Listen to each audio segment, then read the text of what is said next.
Hello साथियों, कैसे हैं आप सभी। मैं विवेक एक बार फिर से आप सभी साथियों का आपके अपने परिवार एग्जामपुर, यूपीएससी एग्जामपुर और यूपी होमगार्ड में आप सभी का स्वागत करता हूं। हम हैं एग्जामपुर, कलम से क्रांति। अब सभी जानते हैं उत्तर प्रदेश पुलिस भर्ती बोर्ड के आपके सिलेबस में चाहे एसआई हो या कांस्टेबल या यूपी होमगार्ड, यूपी जीके का सिलेबस है।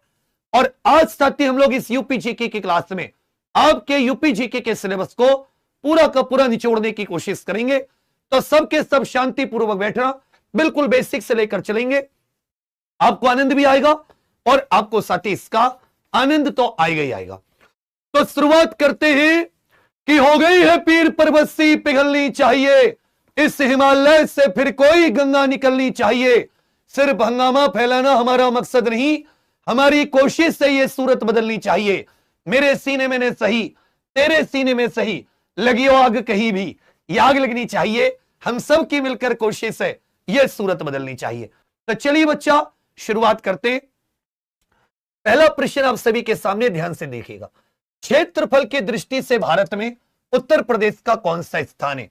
तो देखिए, जब भी आपसे उत्तर प्रदेश का स्थान पूछे, अगर वो जनसंख्या में पूछा है तो जनसंख्या में उत्तर प्रदेश का पहला स्थान है। लगभग देश की 16.5% जनसंख्या 2011 के अनुसार यह उत्तर प्रदेश में थी। और यदि रही आपसे क्षेत्रफल एरिया में पूछे कि अपने भारत की भूमि में से अपने उत्तर प्रदेश की भूमि कितनी है, तो क्षेत्रफल क्योंकि 2,40,928 किलोमीटर स्क्वायर होता है, जो अपने प्रदेश का 7.33% है। क्षेत्रफल में चौथी रैंक हो जाती है, प्रतिशत में 7.33, एरिया 2,40,928 किलोमीटर स्क्वायर, परसेंटेज में 7.33 और क्षेत्रफल में रैंक कितनी हो जाती है? चौथी।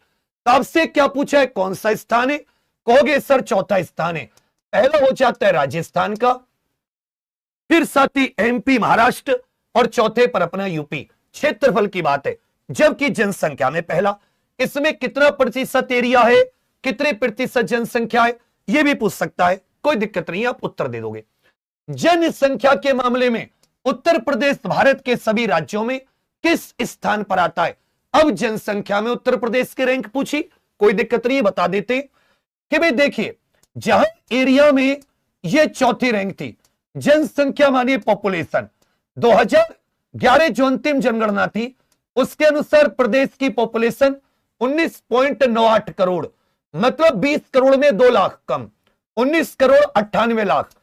पूरे प्रदेश की 16.5, 1/6, 6 में से प्रत्येक एक व्यक्ति उत्तर प्रदेश में रहता था। जनसंख्या के मामले में पहला स्थान कुल ग्रामीण जनसंख्या में भी है। पूरे देश में कुल ग्रामीण जनसंख्या में भी उत्तर प्रदेश का पहला स्थान है। और कुल एससी पॉपुलेशन में भी, कुल शेड्यूल कास्ट की जनसंख्या में भी उत्तर प्रदेश का पहला स्थान है, कुल ग्रामीण में भी और कुल साथी शेड्यूल कास्ट में भी। दूसरे का उत्तर ए। उत्तर प्रदेश की जनसंख्या भारत की कुल जनसंख्या का लगभग कितने प्रतिशत है? भाई अगर हमारे भारत की 121 करोड़ जो जनसंख्या थी, उसमें उत्तर प्रदेश की कितनी है? उत्तर प्रदेश की 19.98 डिवाइडेड बाय 121 करोड़, प्रतिशत में निकालोगे तो यह लगभग 16.5%, लगभग 16.5%। जनसंख्या 16.5, क्षेत्रफल 7.33। उत्तर प्रदेश का कुल क्षेत्रफल यह कितने वर्ग किलोमीटर है, कितनी स्क्वायर किलोमीटर है? पूरे देश का 7.33%। क्षेत्रफल में स्थान हो जाता है चौथा, क्षेत्रफल में स्थान हो जाता है चौथा। उत्तर प्रदेश की जनसंख्या अगर देशों से कंपैरिजन करें तो भी टॉप 5 में छठे पे आती है, 7.33%। और क्षेत्रफल में स्थान चौथा, 2,40,928 स्क्वायर किलोमीटर, 2,40,928। पूछा है उत्तर प्रदेश का राजकीय पशु। जैसे भारत के राष्ट्रीय, क्योंकि भारत एक राष्ट्र है तो उसके राष्ट्रीय चिन्ह होते हैं, ऐसे उत्तर प्रदेश के राज्य स्तर के चिन्ह होते हैं, जिनमें पशु भी होता है, जिनमें भैया पक्षी भी होता है, जिनमें राजकीय वृक्ष भी होता है, राजकीय पुष्प फ्लावर या फूल भी होता है, राजकीय खेल भी होता है और राजकीय मछली भी हो जाती है। देखिए, पशु हो जाता है 12 सींगा, पशु हो जाता है 12 सींगा। पक्षी हो जाता है सारस क्रेन, वृक्ष हो जाता है अशोक, ऐसे याद होने चाहिए। पुष्प हो जाता है पलाश, खेल हो जाता है फील्ड हॉकी, मछली हो जाते चितला, या इसको मोय भी कह देते हैं। चितला या मोय, मोय मोय नहीं, केवल मोय। तो उत्तर प्रदेश का राजकीय पशु इनमें से बारहसिंगा, यह आपका बिल्कुल सही है। उत्तर प्रदेश का राजकीय पक्षी आपको आने चाहिए, ये तुक्का नहीं कि बी है तो बी ही उत्तर दोगे। चीजें आपको मुंह जुबानी आनी चाहिए, तभी आप पेपर में सफलतापूर्वक पेपर का मुकाबला कर पाओगे, तभी आप पेपर में सफलतापूर्वक पेपर का मुकाबला। सारस क्रेन ये राजकीय पक्षी हो जाता है। राजकीय वृक्ष कौन सा है? उत्तर प्रदेश का स्टेट ट्री, पशु बारहसिंगा, पक्षी सारस, फूल पलाश। तो जो वृक्ष हो जाता है वो जाता है भैया अशोक का पेड़। उत्तर प्रदेश का राजकीय पुष्प कौन सा है? स्टेट फ्लावर कौन सा है? तो आप कहोगे सर पासे पुष्प और पासे प्रदेश और पासे ही पलाश, जिसको टेशु भी कह देते हैं। तो पलाश अच्छे से याद रखेगा, उत्तर प्रदेश का राजकीय पुष्प है। उत्तर प्रदेश का राजकीय खेल कौन सा है? स्टेट स्पोर्ट हमारे देश का कोई भी राष्ट्रीय खेल नहीं है। अगर देश का देखें कोई भी राष्ट्रीय खेल नहीं है, लेकिन उत्तर प्रदेश का है। हॉकी के जादूगर कहे जाने वाले मेजर ध्यानचंद जी भी उत्तर प्रदेश के प्रयागराज में जन्म हुआ था। तो याद रखिएगा हॉकी उत्तर प्रदेश का राजकीय खेल है। उत्तर प्रदेश की राजकीय मछली, उत्तर प्रदेश की राजकीय मछली, इसको चितला भी कह देते, चीतल भी कह देते, इसको कई जगह मोय भी कहा जाता है। यह उत्तर प्रदेश की क्या हो जाती है? राजकीय मछली हो जाती है, जिसको चितला, चीतल या मोय भी कह देते हैं। पूछा है उत्तर प्रदेश के राजकीय चिन्ह में ये कौन सी आकृतियां पाई जाती हैं? उत्तर प्रदेश के राजकीय चिन्ह में ये कौन सी आकृतियां पाई जाती हैं? उत्तर प्रदेश के राजकीय चिन्ह में तो हाथी, हल, कमल, सूर्य, केवल एक शेर, दो मछलियां और धनुष बाण। दो मछलियां और बच्चा धनुष बाण, दो मछलियां और धनुष बाण। उत्तर प्रदेश का गठन या वर्तमान नामकरण यह कब किया गया था? उत्तर प्रदेश का गठन या साथी कह सकते हो वर्तमान नामकरण कब किया गया था? वर्तमान नामकरण कब किया गया था? बहुत सावधानी से आपको उत्तर देना है। यह हमारा उत्तर प्रदेश का स्थापना दिवस भी होता है। यह हमारा उत्तर प्रदेश का क्या हो जाता है? स्थापना दिवस। तो देखिए 1 अप्रैल 1937 से 1 अप्रैल 1937 से उत्तर प्रदेश को संयुक्त प्रांत कहा जाता था। क्या कहा जाता था? संयुक्त प्रांत, यूनाइटेड प्रोविंस, शॉर्ट में इसको भी यूपी कहते थे। और 1 अप्रैल 1937 से संयुक्त प्रांत, और 24 जनवरी 1950 यह समझ लेना संविधान सभा की लास्ट बैठक वाले दिन, अंतिम बैठक वाले दिन 24 जनवरी 1950 इस संयुक्त प्रांत का नाम बदल दिया गया। संयुक्त प्रांत का नया नाम उत्तर प्रदेश के नाम से उत्तर प्रदेश का गठन किया गया। उत्तर प्रदेश के नाम से कौन सी तारीख को? 24 जनवरी 1950। तो यही जो 24 जनवरी होती है यह हमारा राज्य दिवस भी होता है, यह उत्तर प्रदेश राज्य दिवस भी होता है, यह उत्तर प्रदेश का स्थापना दिवस भी होता है। कब? 1950, 24 जनवरी 1950 संयुक्त प्रांत से नाम बदलकर उत्तर प्रदेश कर दिया गया। पूछा है किस वर्ष के दौरान उत्तर प्रदेश को यूनाइटेड प्रोविंस के नाम से जाना जाता था? उत्तर प्रदेश को यूनाइटेड प्रोविंस या संयुक्त प्रांत के नाम से जाना जाता था। संयुक्त प्रांत के नाम से उत्तर प्रदेश का नाम संयुक्त प्रांत कब था, वही आपसे पूछा है। देख लीजिए, सबसे पहले 1836 से 1877 इसको उत्तर पश्चिम सीमांत प्रांत कहते थे। उत्तर पश्चिमी सीमांत प्रांत, नॉर्थ वेस्ट फ्रंटियर प्रोविंस। 1877 से 1902 इसको उत्तर पश्चिमी सीमांत प्रांत आगरा और अवध के नाम से, उत्तरी उत्तर पश्चिम सीमांत प्रांत आगरा अवध के नाम से, आगरा और अवध के नाम से, आगरा और अवध। फिर 1902 से 1937 तक इसको आगरा और अवध का संयुक्त प्रांत, आगरा और अवध का संयुक्त प्रांत। आगरा और अवध का संयुक्त प्रांत। और साथ ही 1 अप्रैल 1937 से, कब से? 1 अप्रैल 1937 से इसे क्या कहा जाने लगा? इसे यूनाइटेड प्रोविंस या संयुक्त प्रांत। और 24 जनवरी 1950 से वर्तमान नामकरण उत्तर प्रदेश। उत्तर प्रदेश विधानसभा में कुल कितनी सीटें अनुसूचित जाति और अनुसूचित जनजाति के लिए आरक्षित है? देख ले, उत्तर प्रदेश का द्विसदनीय विधानमंडल है। कैसा? द्विसदनीय विधानमंडल, जिसमें विधानसभा की टोटल 403 सीट, मेरे साथ साथ दोहराओ, विधानसभा की 403, विधान परिषद की 100 सीट, विधान परिषद की 100 सीट। वहीं लोकसभा की भारत में सबसे ज्यादा 80, राज्यसभा की भारत में सबसे ज्यादा 31, क्योंकि सबसे ज्यादा जनसंख्या है। 80 में से 17 सीट ये एससी के लिए आरक्षित है। और ये जो 403 है, इनमें से 84 प्लस 2, 84 शेड्यूल कास्ट के लिए और 2 शेड्यूल ट्राइब के लिए 86 सीट आरक्षित है। एससी एसटी के लिए विधानसभा की 86 सीट ये आरक्षित है। उत्तर प्रदेश से राज्यसभा में कितनी सीटें आवंटित हैं, या उत्तर प्रदेश को राज्यसभा की कितनी सीटें? और पूरे प्रदेश में ये सबसे ज्यादा है, पूरे प्रदेश में ये सबसे ज्यादा है। उत्तर प्रदेश कहोगे सर 80 सीटें, ये तो निम्न सदन लोकसभा की हैं, निम्न सदन। कभी कभी राज्यसभा ना देकर उच्च सदन भी दे देगा, ये 31 सीटें होती हैं उच्च सदन राज्यसभा में। 403 विधानसभा राज्य का विधानमंडल है और 100 विधान परिषद। किस वर्ष लखनऊ को उत्तर प्रदेश की पूर्णतः राजधानी घोषित किया गया था? उत्तर प्रदेश की फुल्ली पूर्णतः राजधानी लखनऊ को कब घोषित किया गया था? 1921 में आंशिक, 1921 में आंशिक और 1935 से पूर्णतः, 1935 से पूर्णतः। उससे पहले प्रयागराज, पुराना नाम इलाहाबाद, यह राजधानी हुआ करती थी। उत्तर प्रदेश के कुल कितने जिले राष्ट्रीय राजधानी क्षेत्र में शामिल है? देखिए 23वें जिले के तौर पर, 23वें जिले के तौर पर टोटल 2017 में शामली को शामिल किया गया था।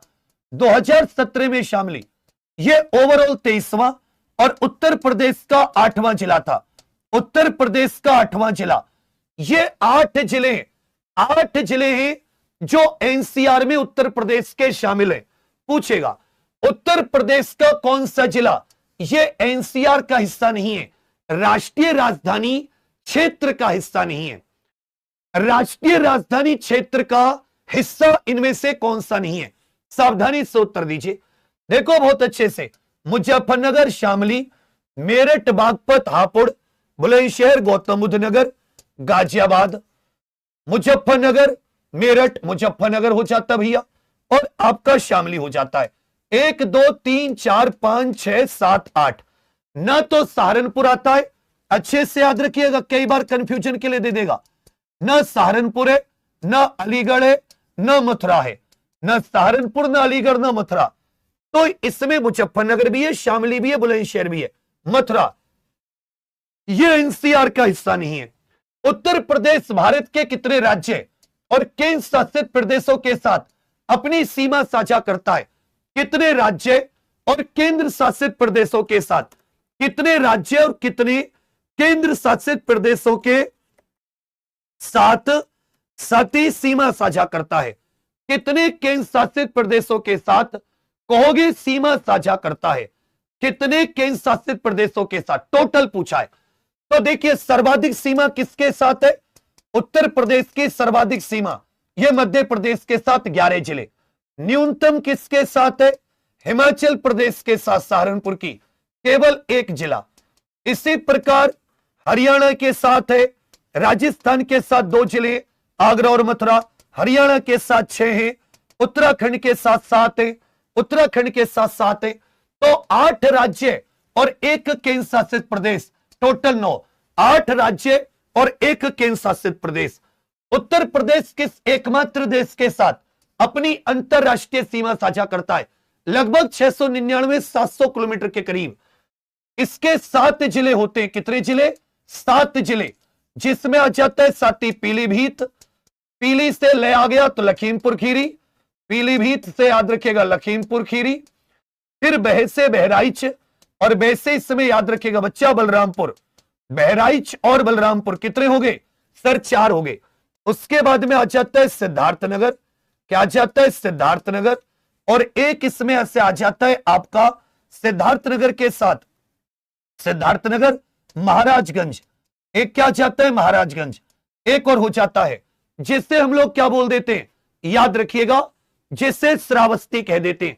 कुशीनगर गोरखपुर कोई सा नहीं आता, श्रावस्ती। कई बार आपको पेपर में कुशीनगर दे देगा कि लगता ही नहीं लगता, ये कुशीनगर भी नहीं लगता, और साथ ही गोरखपुर दे देगा, गोरखपुर भी नेपाल के साथ सीमा नहीं लगती। ये 7 जिले लिख लीजिएगा। पीलीभीत, पीली, तो पीली में ले आ गया लखीमपुर खीरी, बहराइच बलरामपुर, अगर कोई बहरा नहीं सुन रहा तो बल से उसका देखो, सिद्धार्थनगर, और साथ ही महाराजगंज और श्रावस्ती। नेपाल के साथ एकमात्र 7 जिले लगते हैं। कितने जिले? 7 जिले। कौन सा राज्य उत्तर प्रदेश के साथ अपनी सीमा साझा नहीं करता? कौन सा राज्य? ऊपर से चलो, हिमाचल, यूपी आ गया, झारखंड, बिहार, इधर छत्तीसगढ़, एमपी आ गया, इधर राजस्थान, हरियाणा आ गया, इधर बच्चा दिल्ली आ गई। अब निकाल लीजिए इसमें से, पहले दिल्ली आ गया, दिल्ली हरियाणा। अब इसमें ध्यान दीजिएगा सबके सब, 1 2 3 4 5 6 7 और 8 राज्य कितने हो जाते बड़े भैया? 8। यूनियन टेरिटरी कितनी हो जाती है? भारत की राजधानी दिल्ली, यूटी 1। तो बिहार की सीमा भी लगती है, राजस्थान की भी लगती है, झारखंड की भी लगती है, उड़ीसा हो गया, पंजाब हो गया, या साथ ही आपका तेलंगाना हो गया, महाराष्ट्र हो गया, इनकी सीमा नहीं लगती। उत्तर प्रदेश का कौन सा जिला नेपाल के साथ सीमा साझा नहीं करता? उत्तर प्रदेश का कौन सा जिला नेपाल के साथ सीमा साझा नहीं करता? अभी आपको बताए 7 जिले, पीलीभीत, लखीमपुर खीरी, बहराइच बलरामपुर, महाराजगंज श्रावस्ती, महाराजगंज श्रावस्ती और सिद्धार्थनगर, कुल मिलाके 7 जिले। पीलीभीत बिल्कुल, श्रावस्ती बिल्कुल, महाराजगंज बिल्कुल। क्या सीतापुर की सीमा लगती है? बिल्कुल भी नहीं लगती। भाई इसका उत्तर सी। क्षेत्रफल की दृष्टि से उत्तर प्रदेश का सबसे बड़ा और सबसे छोटा जिला बताइए। उत्तर प्रदेश का क्षेत्रफल की दृष्टि से, तो अगर क्षेत्रफल में सबसे बड़ा और सबसे छोटा, तो पहले पर आ जाता है लखीमपुर खीरी, लखीमपुर खीरी, दूसरे पर आ जाता है सोनभद्र। ये सबसे बड़े हैं, सबसे बड़े। जबकि सबसे छोटे में कौन सा आ जाता है? कहोगे सर हापुड़। तो लखीमपुर खीरी सबसे बड़ा है, क्रम से पूछा है, और हापुड़ क्या हो जाता है? सबसे छोटा। लखीमपुर खीरी सबसे बड़ा, हापुड़ सबसे छोटा।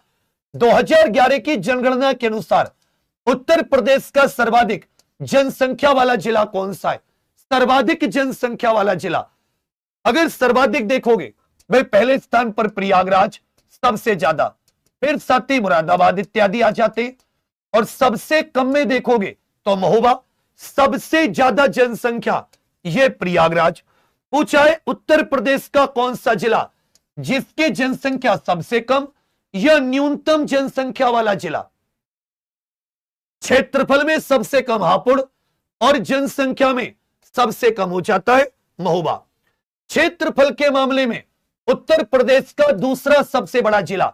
अभी पेपर बनाने वाला क्या कर रहा है, क्योंकि आम आदमी नॉर्मल तौर पर सबसे बड़ा याद करके जाते हैं, लेकिन सबसे छोटा जो होता है या सेकंड नंबर का जो होता है, इनको हम लोग भूल कर जाते हैं।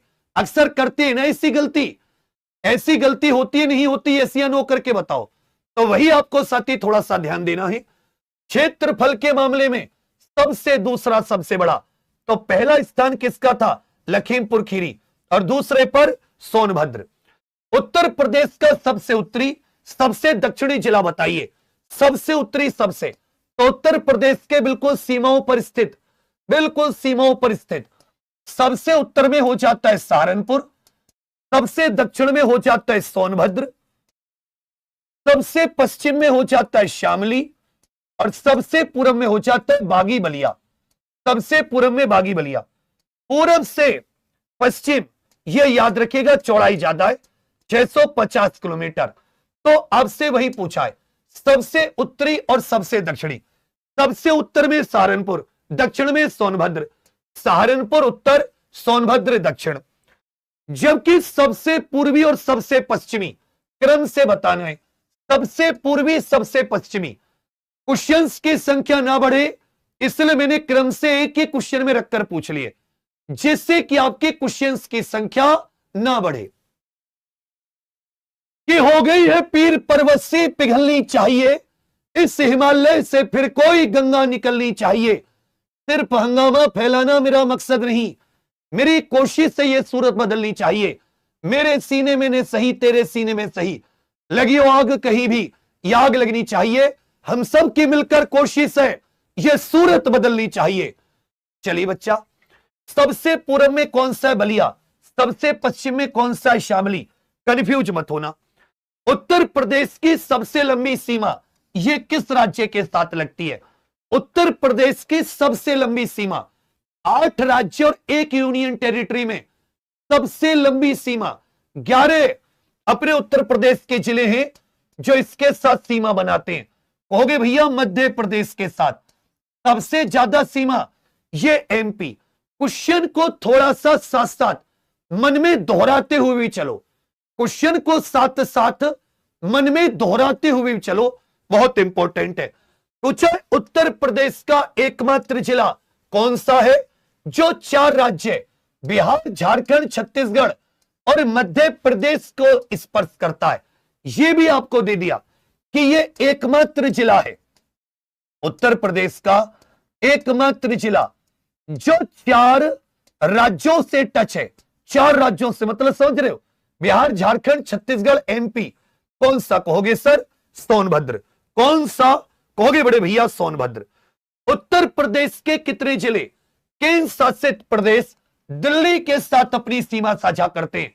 जो देश की राजधानी दिल्ली है उसके साथ यूपी के कितने जिले हैं? जो अपनी देश की राजधानी दिल्ली है उसके साथ उत्तर प्रदेश के कितने जिले? उसके साथ उत्तर प्रदेश के कितने जिले? सब के सब यहां पर उत्तर दीजिए, ऐसे बात बनने की नहीं है भैया। 2 जिले, गाजियाबाद और गौतम बुद्ध नगर। गाजियाबाद और गौतम बुद्ध नगर, गाजियाबाद और गौतम बुद्ध नगर। 2 बार बोलो, गाजियाबाद और गौतम बुद्ध नगर। उत्तर प्रदेश का कौन से जिला केवल हिमाचल प्रदेश के साथ अपनी सीमा साझा करता है? उत्तर प्रदेश का एकमात्र जिला है। देखिए बागपत कई जगह लिखा हुआ है, लेकिन बागपत की सीमा दिल्ली से टच नहीं होती, बीच में गाजियाबाद आ जाता है। गाजियाबाद और गौतम बुद्ध नगर। उत्तर प्रदेश का कौन सा जिला एकमात्र हिमाचल प्रदेश के साथ? जो सहारनपुर है उत्तर प्रदेश का सबसे उत्तरी सहारनपुर, यह साथी हिमाचल प्रदेश को छूता है। उत्तर प्रदेश के कितने जिले हरियाणा के साथ सीमा साझा करते हैं? उत्तर प्रदेश के कितने जिले हरियाणा के साथ? तो देखिए 7 जिले उत्तराखंड के साथ और 6 जिले ये हरियाणा के साथ। 7 जिले उत्तराखंड के साथ और 6 जिले ये हरियाणा के साथ। इनमें से कौन सा जिला राजस्थान के साथ अपनी सीमा साझा नहीं करता? उत्तर प्रदेश का कौन सा जिला राजस्थान के साथ सीमा साझा नहीं करता? राजस्थान के साथ इनमें से कौन सा जिला सीमा साझा नहीं करता? देखिए आगरा करता है, मथुरा, केवल 2 जिले करते हैं। यह बच्चा अलीगढ़ नहीं करता। आगरा और मथुरा केवल 2 जिले, अलीगढ़ साझा नहीं करता। उत्तर प्रदेश की उत्तर से दक्षिण तक यह बताइए चौड़ाई कितनी है? उत्तर से दक्षिण तक, उत्तर से दक्षिण तक यह बताइए। जबकि यह ज्यादा है, यह 650 किलोमीटर है पूर्व से पश्चिम तक, जबकि उत्तर से दक्षिण यह कम है, मात्र और मात्र 240 किलोमीटर। मतलब सहारनपुर से अगर आप मोटरसाइकिल लेकर चले तो सोनभद्र तक कितने किलोमीटर का सफर है? 240।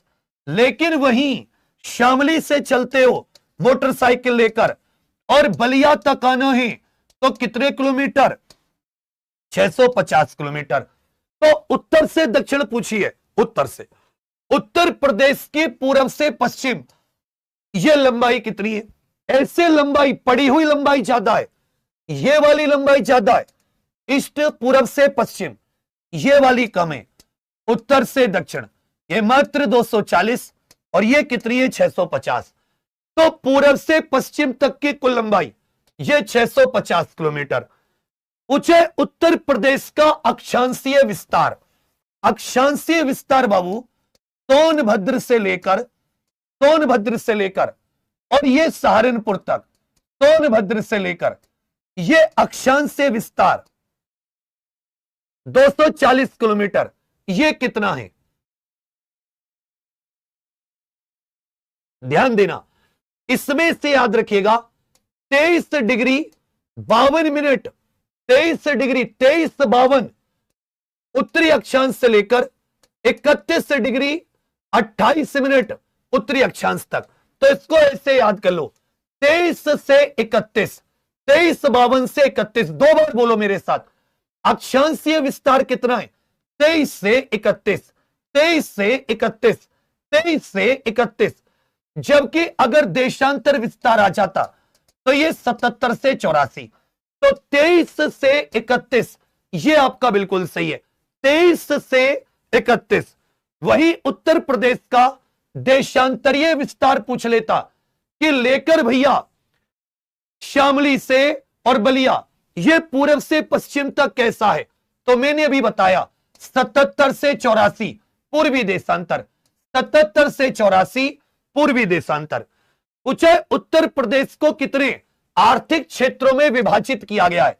जैसे उत्तर प्रदेश में जिले कितने बाबू लिख लेना, जिले हैं 75, मंडल कितने कहोगे बड़े भैया जी, जिले 75, मंडल 18, तहसील कितनी है, तहसील 351, ग्राम पंचायत कितनी है, तो कहोगे सर वेबसाइट पर 57,695 और कई जगह 58,189।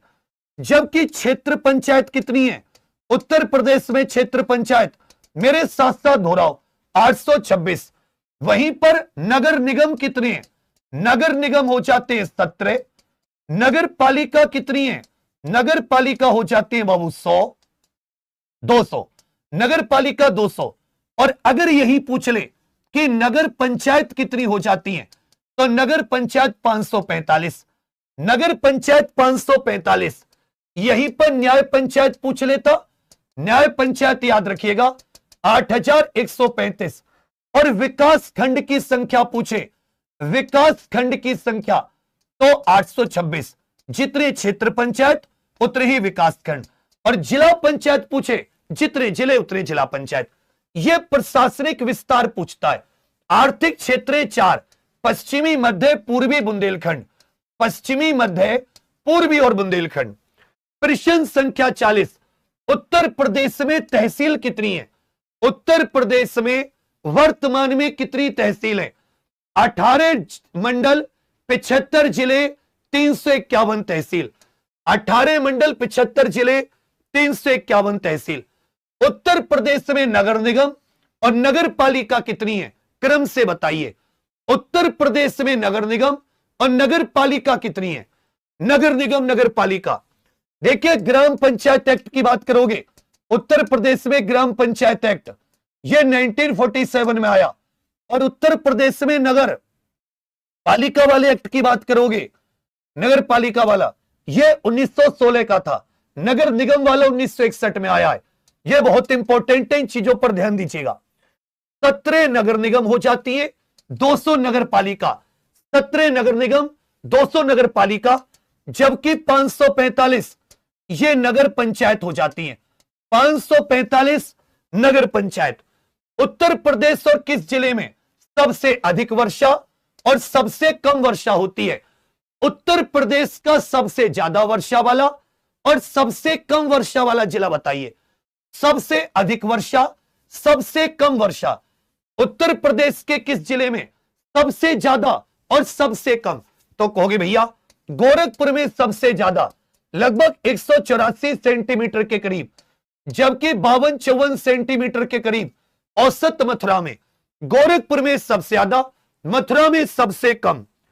उत्तर प्रदेश के वो मुख्यमंत्री जो बाद में भारत के प्रधानमंत्री बने, पहले वो उत्तर प्रदेश के मुख्यमंत्री रहे और आगे चलकर भारत के प्रधानमंत्री भी बने। उत्तर प्रदेश के ऐसे दो मुख्यमंत्री रहे, पहले साथी मुख्यमंत्री थे, बाद में जाकर वो भारत के प्रधानमंत्री बने। याद रखिएगा, देखिए बाबू बनारसी दास और श्रीपति मिश्र, तो ये ऐसे विधानसभा अध्यक्ष रहे हैं, ऐसे विधानसभा अध्यक्ष जो बाद में सीएम बने, जो बाद में मुख्यमंत्री भी बने उत्तर प्रदेश के। जबकि चौधरी चरण सिंह जी और विश्वनाथ प्रताप सिंह जी, ये उत्तर प्रदेश के दो पूर्व सीएम जो बाद में पीएम बने, चौधरी चरण सिंह जी और विश्वनाथ प्रताप सिंह। उत्तर प्रदेश विधानसभा के ऐसे अध्यक्ष जो बाद में राज्य के सीएम बने, ऐसे विधानसभा अध्यक्ष जो बाद में राज्य के सीएम बने, ऐसे विधानसभा अध्यक्ष जो बाद में राज्य के सीएम बने। देखिए, जितने साथी से मेन एग्जाम पर यूट्यूब चैनल पर देख रहे हैं, बच्चा अगर आपको लग रहा हो कि हमारा बड़ा भैया हमारे लिए जी जान लगा रहा है, बिल्कुल मेहनत कर रहा है, कोई कमी नहीं है, तो कम से कम एक बार अपने व्हाट्सएप पर शेयर कर दीजिए। जितने से यूपी होमगार्ड पर देख रहे हैं या यूपीएसआई, तीनों के लिए अलग अलग लेकिन साथी सेम सिलेबस, सेम भर्ती बोर्ड, सेम कंपनी पेपर कराने वाली और सेम ही लेवल। और मैं बिल्कुल उत्तर प्रदेश के बेसिक से लेकर पूरे उत्तर प्रदेश का निचोड़ करा दूंगा। बस मुझे थोड़ा सा साथ चाहिए तुम्हारा, और तुम्हारा समय चाहिए, और तुम लोगों के लिए कुछ पंक्तियां आए उस खाकी वर्दी के लिए। कौन कौन कहता है कि वो खाकी वर्दी के लिए पागल है, और मुझसे ज्यादा पागल जब मेरे समय पर था? है कोई तुम में से? कौन कहेगा? हाथ उठा के बताओ। उन सब के लिए चंद पंक्तियां कहूंगा खाकी वर्दी के लिए।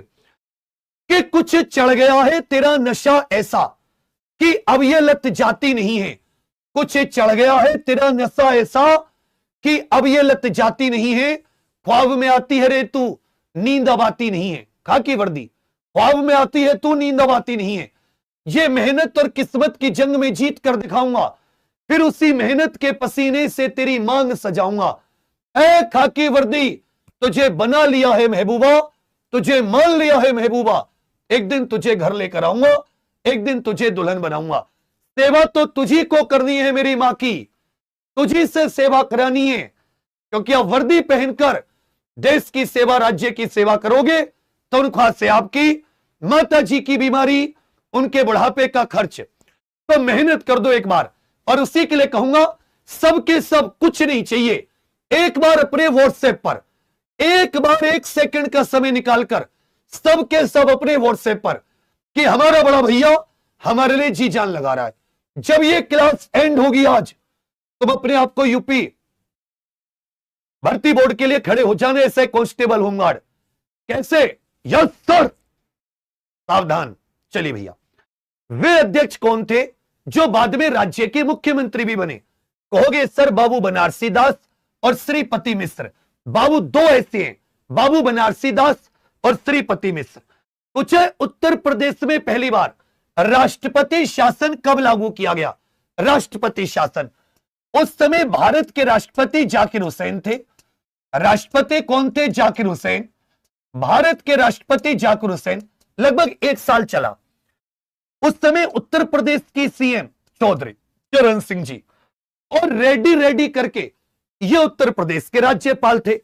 अनुच्छेद 356 के तहत पहली बार राष्ट्रपति शासन 1968 फरवरी से लेकर 1969 तक की फरवरी। 1968 देखो कहां पर है, 25 फरवरी 1968 से 26 फरवरी 1969।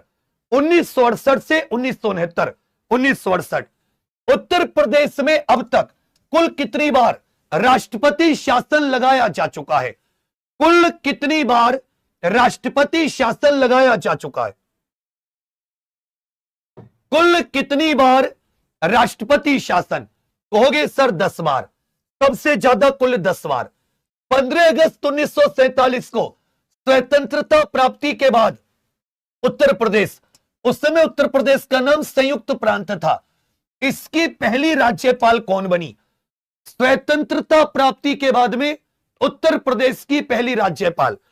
यह उत्तर प्रदेश तथा भारत के किसी भी राज्य की पहली महिला राज्यपाल भी थी, पहली महिला राज्यपाल, भारत के किसी भी राज्य की प्रथम महिला गवर्नर, पहली महिला राज्यपाल भी थी।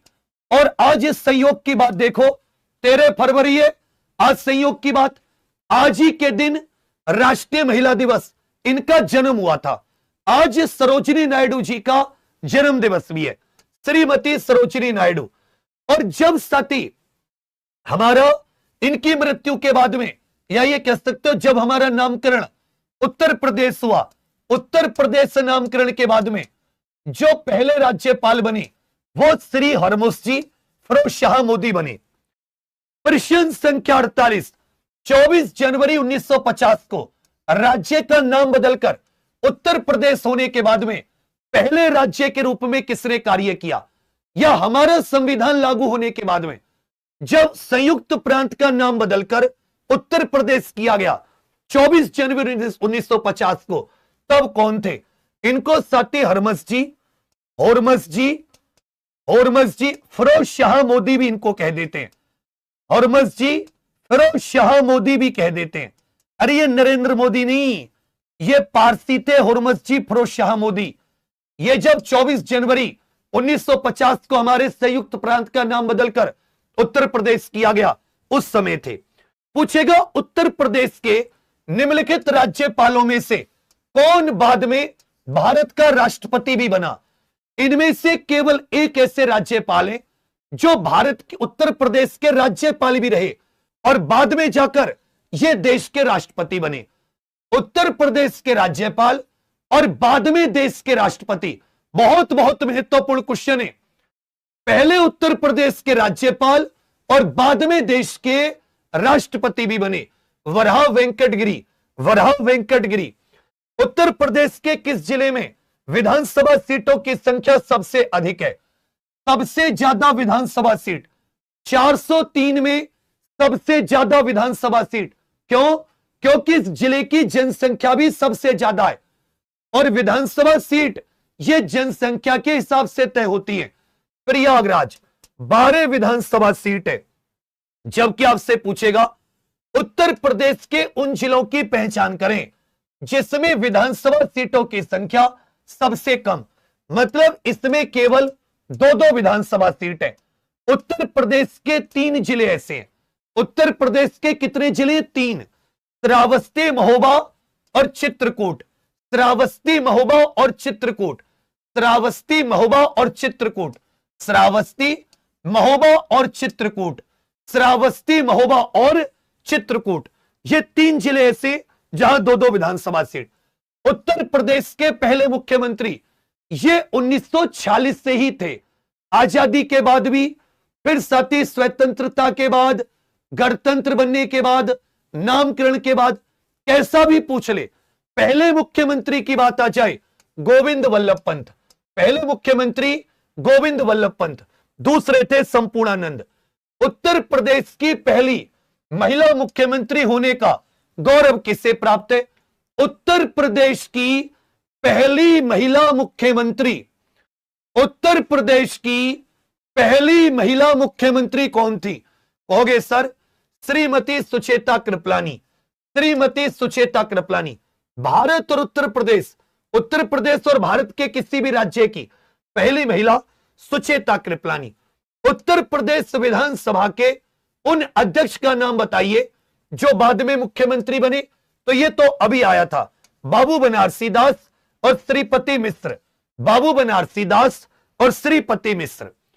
स्वतंत्रता प्राप्ति के पश्चात उत्तर प्रदेश विधान परिषद के पहले सभापति कौन थे? स्वतंत्रता प्राप्ति के पश्चात 15 अगस्त 1947 विधान परिषद के पहले चेयरमैन, विधान परिषद के पहले सभापति, अच्छे से याद रखिएगा, चंद्रभाल, चंद्रभाल विधान परिषद के पहले सभापति।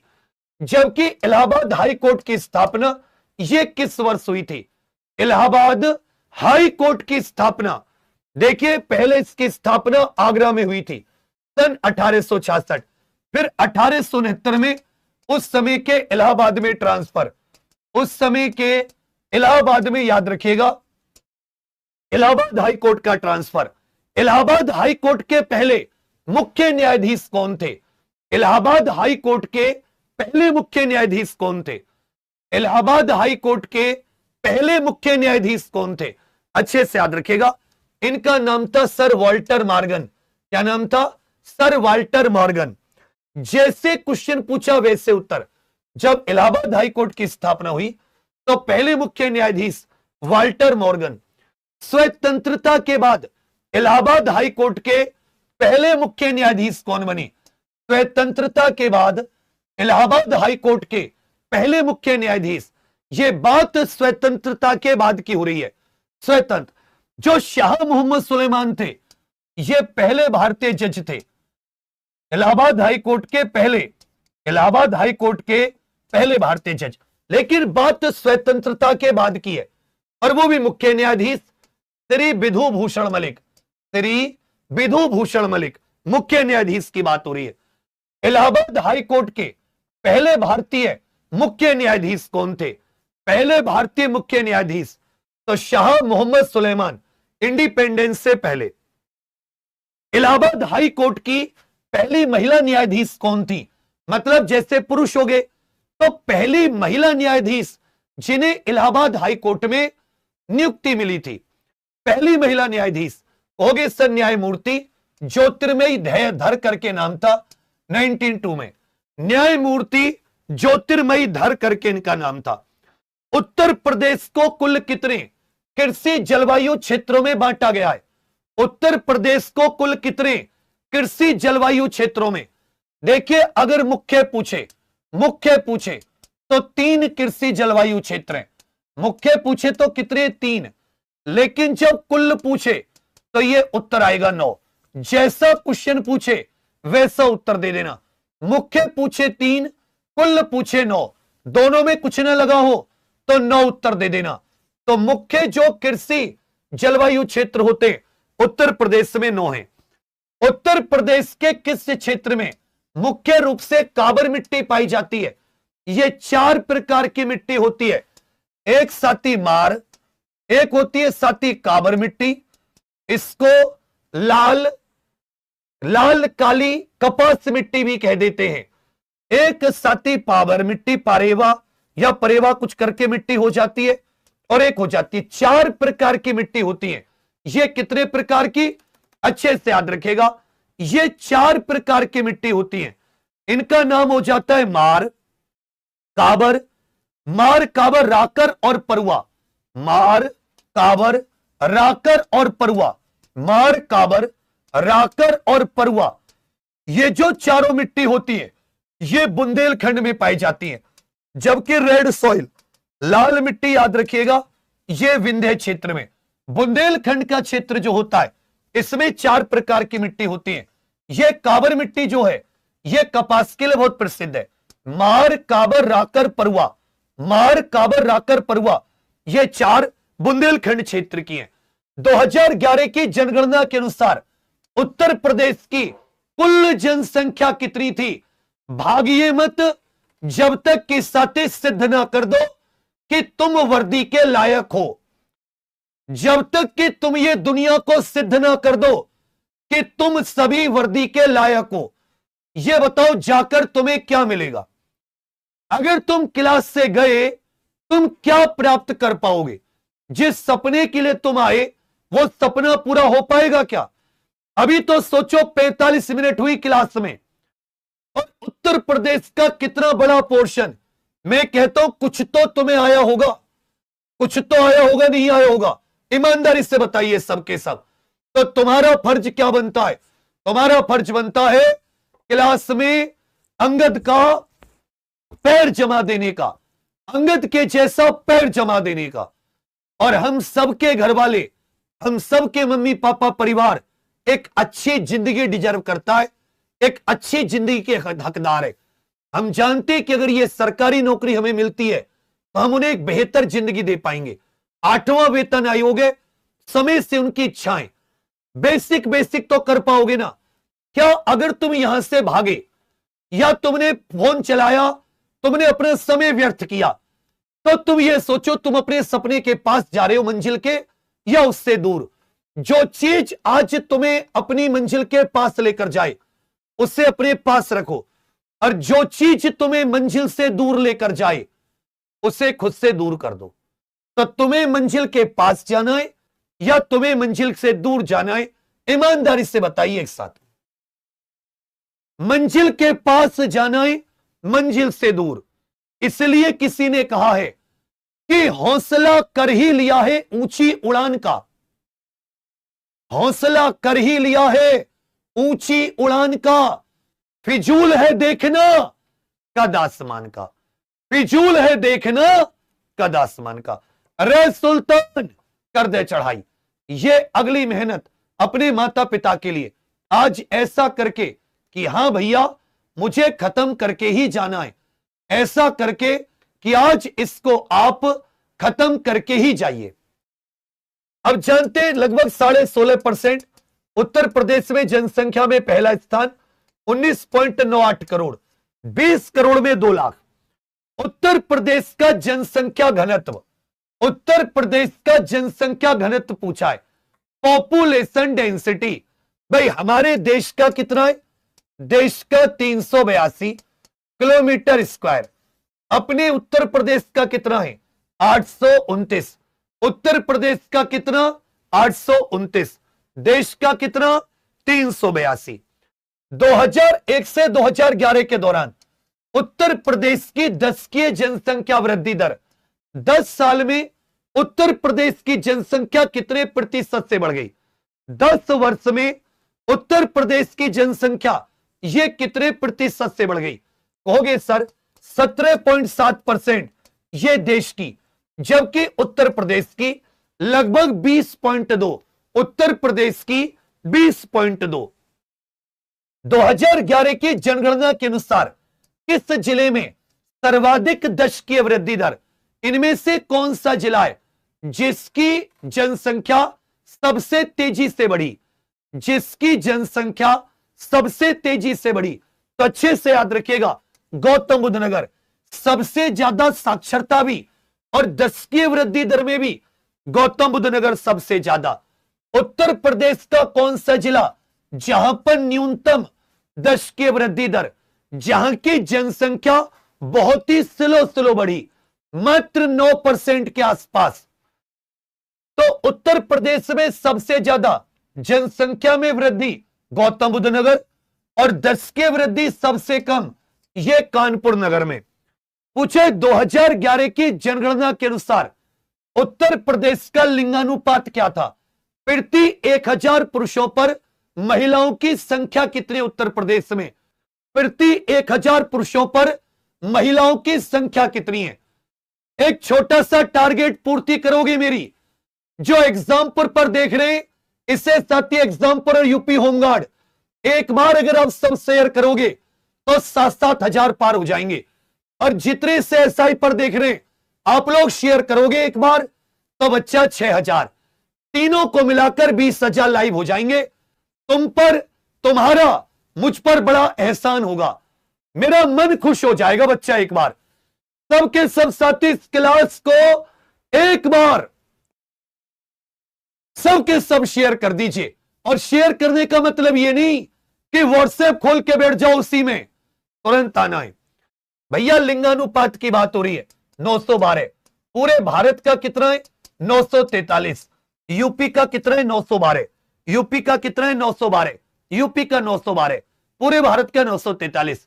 उत्तर प्रदेश का सर्वाधिक लिंगानुपात वाला जिला उत्तर प्रदेश का, देखिए उत्तर प्रदेश के 3 जिले ऐसे हैं जहां 1000 से ज्यादा, जौनपुर, आजमगढ़, जौनपुर, आजमगढ़ और देवरिया। ये 3 जिले ऐसे उत्तर प्रदेश के जहां का लिंगानुपात 1000 से ज्यादा है, जिसमें सबसे ज्यादा जौनपुर का। देखो आपको सारे के सारे आंकड़े याद हो जाएंगे जब तुम ये पूरी क्लास ले लोगे ना। ज्यादा लंबी नहीं लूंगा, लेकिन जब ये पूरी क्लास ले लोगे तुम्हारे मन से आशीर्वाद आएगा, भैया पूरा यूपी जी के करा दिया।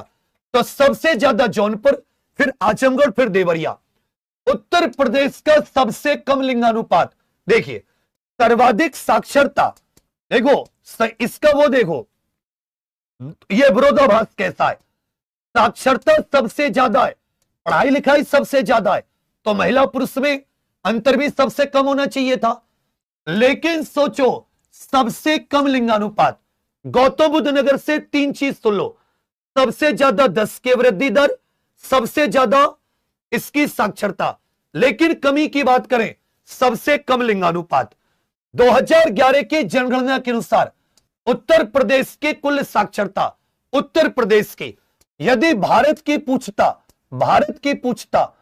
तो जो टोटल हो जाती है वो 74.04, यदि सती मेल की पूछता 82.14, यदि फीमेल की पूछता 65.46, लेकिन उत्तर प्रदेश की बात करें टोटल हो जाती है कुल 67.68, जिसमें पुरुष की हो जाती है 77.28, पुरुष की 77, कुल 67.68।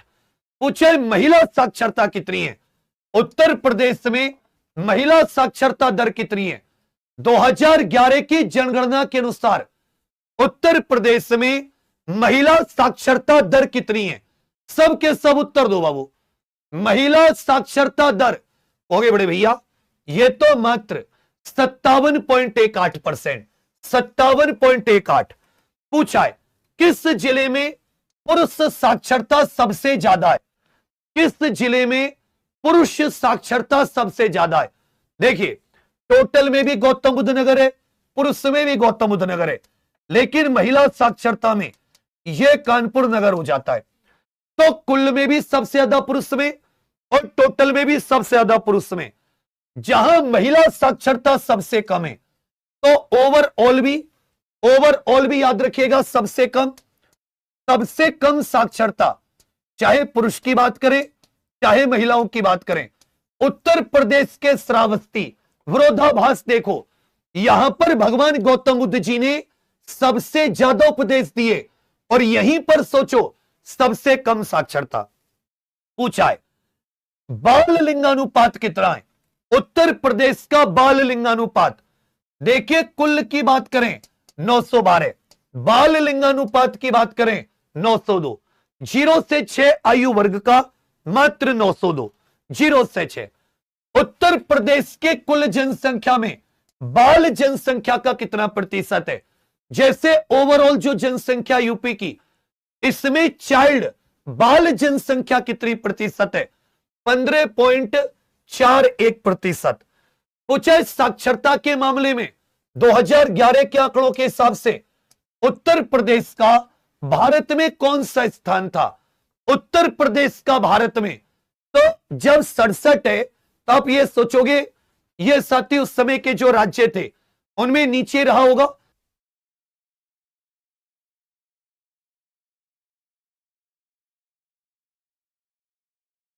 सबके सब ध्यान दो, इसमें टोटल राज्य और यूटी दोनों मिला लें तो ये 29 था। राज्य यूटी, केवल राज्य नहीं। भारत की कुल जनसंख्या का कितना प्रतिशत उत्तर प्रदेश में निवास करता है? भारत की कुल जनसंख्या का कितना प्रतिशत यह उत्तर प्रदेश में निवास करता है? लग रहा है यह 20,000 का सपना ही रह जाएगा मेरा। 20,000 तीनों को मिलाकर देखने का सपना था। तीनों में 300-400 की कमी है। 6500 होमगार्ड पर चल रहे, 6700 अपने मेन चैनल पे, एसआई में 5700, तीनों में 300 की कमी है। अगर तीनों थोड़ा सा कृपा कर देते तुम लोग तो आज मेरा सपना अधूरा नहीं रहता। माई ड्रीम बिकम्स हाफ हो गए भैया 16.5%, 16.5। ग्रामीण जनसंख्या, भारत की कुल ग्रामीण जनसंख्या का कितना प्रतिशत उत्तर प्रदेश में? जितनी भी टोटल ग्रामीण जनसंख्या है 68.89% देश की जनसंख्या गांव में रहती है। तो टोटल ग्रामीण जनसंख्या की बात करें, कुल ग्रामीण जनसंख्या, उसमें उत्तर प्रदेश पहले स्थान पर है और प्रतिशत में देखोगे तो हिमाचल प्रदेश पहले स्थान पर था। ये कितनी कहोगे सर? 18.6, 18.6। प्रश्न संख्या सी, उत्तर प्रदेश की शहरी जनसंख्या की दशकीय वृद्धि दर कितनी रही? लगभग 77%। उत्तर प्रदेश की जो जनसंख्या है कितनी, लगभग 77% यह ग्रामीण क्षेत्रों में रहती है और 23% के करीब जो है यह साथी शहरी क्षेत्रों में, यह उत्तर प्रदेश में।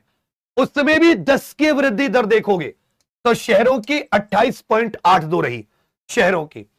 उत्तर प्रदेश की कुल जनसंख्या का कितना प्रतिशत ग्रामीण क्षेत्रों में रहता है? बच्चा, जनगणना के आंकड़े यूपी के बहुत बहुत बहुत बहुत इंपॉर्टेंट है और क्लास में मेरे साथ यही के यही उनको दोहराओगे तभी इस चक्रव्यूह से निकल पाओगे। साथ साथ दोहराओगे, साथ साथ, कि मन के जीते जीत है और मन के हारे हार, और हार गए जो बिन लड़े उन पर है धिक्कार, कि उन पर है धिक्कार जो ना देखे सपना, सपनों पर अधिकार, असल अधिकार है अपना। तो भोर का एक तारा है, परिवर्तन का एक नारा है। ये मेहनत केवल कुछ दिन की है, उसके बाद में सब कुछ तुम्हारा है। कहोगे सर 77.7 इतने परसेंट, बाकी 22.3 ये शहरों में। उत्तर प्रदेश का सर्वाधिक ग्रामीण जनसंख्या वाला जिला, सर्वाधिक ग्राम, कुल जनसंख्या में भी सर्वाधिक ग्रामीण में भी यही है। हो गए सर प्रयागराज, प्रयागराज कुल जनसंख्या में भी। और अगर आपसे पूछे कि भाई सर्वाधिक ग्रामीण में भी उत्तर प्रदेश की कुल जनसंख्या में शेड्यूल कास्ट का प्रतिशत कितना है? उत्तर प्रदेश की जो 20 करोड़ के करीब जनसंख्या है, इसमें से कितना परसेंट शेड्यूल कास्ट, कितना परसेंट शेड्यूल कास्ट? अनुसूचित जाति की 20.69%। किस जिले में अनुसूचित जाति की जनसंख्या सर्वाधिक है? उत्तर प्रदेश के किस जिले में अनुसूचित जाति की जनसंख्या सर्वाधिक है? एक चीज याद रखना, अगर प्रतिशत में पूछता तो कौशांबी में, प्रतिशत में पूछे तो कौशांबी, लेकिन कुल जनसंख्या में पूछा है सीतापुर में सर्वाधिक है। प्रतिशत के आधार पर सर्वाधिक अनुसूचित जाति वाला जिला कौन सा है? सर्वाधिक अनुसूचित जाति जनसंख्या वाला जिला कौन सा है? बेटा आपस में बातचीत मत करो, ये सारी मित्रता रिजल्ट के दिन टूट जाती है। दोस्ती ऐसे करो, जब ट्रेनिंग पर होगी ना, ट्रेनिंग पर तो मैं बताऊं तुम्हारे पक्के दोस्त कब बनेंगे, जो जीवन भर तुम्हारा साथ निभाएंगे। मैं बता रहा हूं दुख सुख में, जब तुम जिनके साथ ट्रेनिंग करोगे, जिनके साथ तुम ट्रेनिंग कर रहे होगे, वो तुम्हारे सच्चे दोस्त होंगे, तुम्हारे दुख सुख के साथी, जिनके साथ तुम ट्रेनिंग में अपने दुख तकलीफें बांटोगे, पूरे जीवन तुम्हारे अभिन्न मित्र रहेंगे, वो ही तुम्हारी शादी ब्याह में आके नाचेंगे। ये जितनी तैयारी की दोस्ती होती हैं, ये सब टूट जाती हैं। ये तो ख्वाब के जैसी होती हैं, लेकिन वो हकीकत होती हैं। तो तुम्हें कैसी मित्रता बनाने के लिए लड़ना है, कौन सी मित्रता बनाने के लिए मेहनत करनी है? ये अभी की मित्रता या ट्रेनिंग की मित्रता? एक बार लिख दो, जिस शब्द पर तुम लोग आज तक ध्यान नहीं दे रहे। तैयारी ही करना मकसद नहीं है, तैयारी से एग्जाम निकालकर असली मकसद ट्रेनिंग करना है।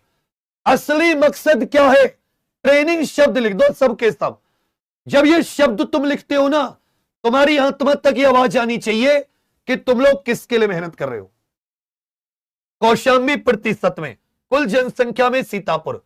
उत्तर प्रदेश की कुल जनसंख्या में अनुसूचित जनजाति का प्रतिशत, अनुसूचित जनजाति का प्रतिशत 1% से भी कम, लगभग आधा परसेंट, 0.57।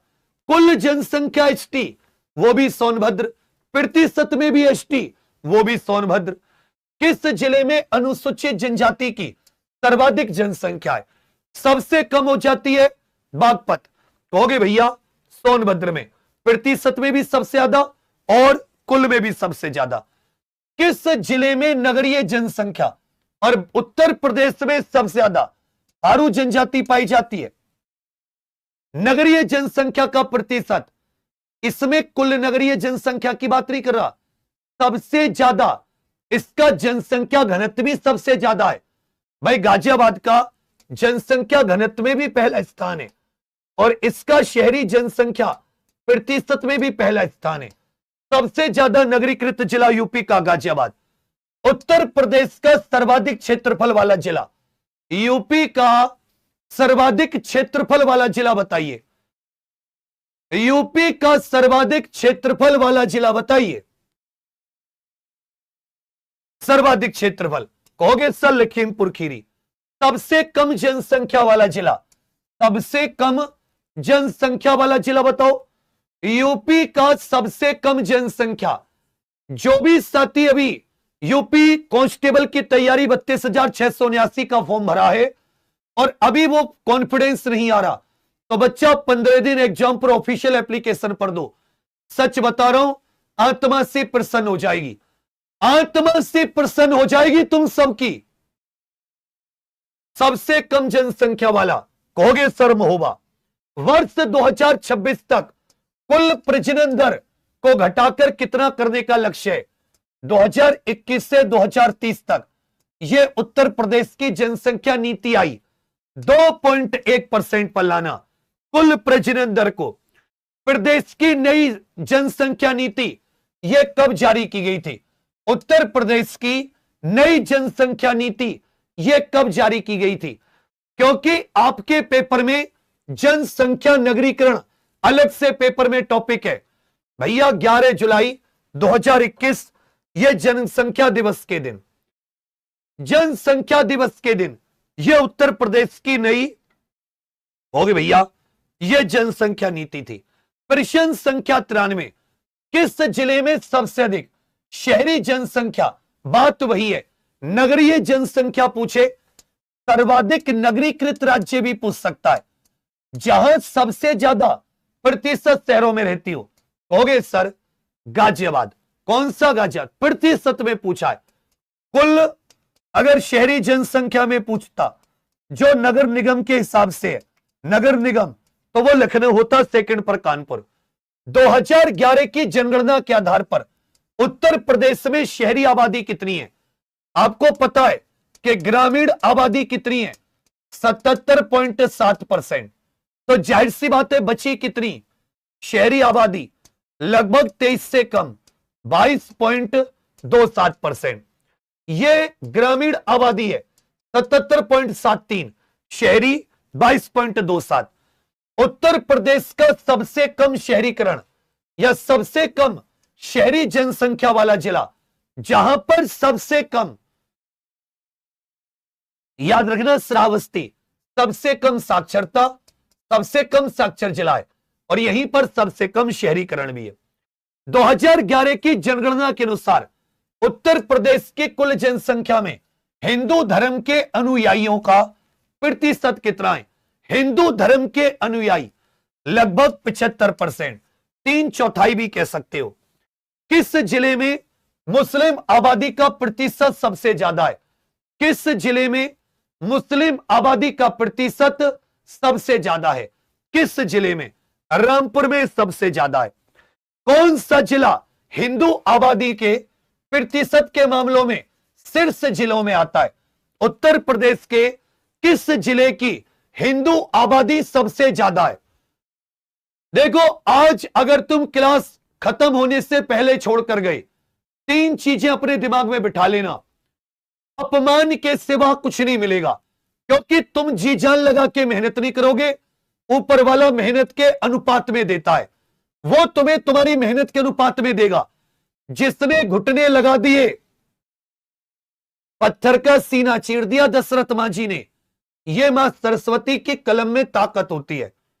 तुम्हारे हाथों में किस्मत अच्छी नहीं दी, लेकिन कलम पकड़ा दी, और कलम पकड़ा के तुम्हें किस्मत अपनी खुद से खुद लिखने का मौका। अब जाके या तो सो जाओगे या जाके कोई व्हाट्सएप, कोई इंस्टा चलाएगा। हमेशा याद रखना, अपमान, अपमान और अपमान, इनके अलावा कुछ नहीं मिलेगा। यही अगर तुम टिककर मेहनत कर लिए, सम्मान, सम्मान और सम्मान, ना केवल तुम्हारा, तुम्हारे माता पिता का भी।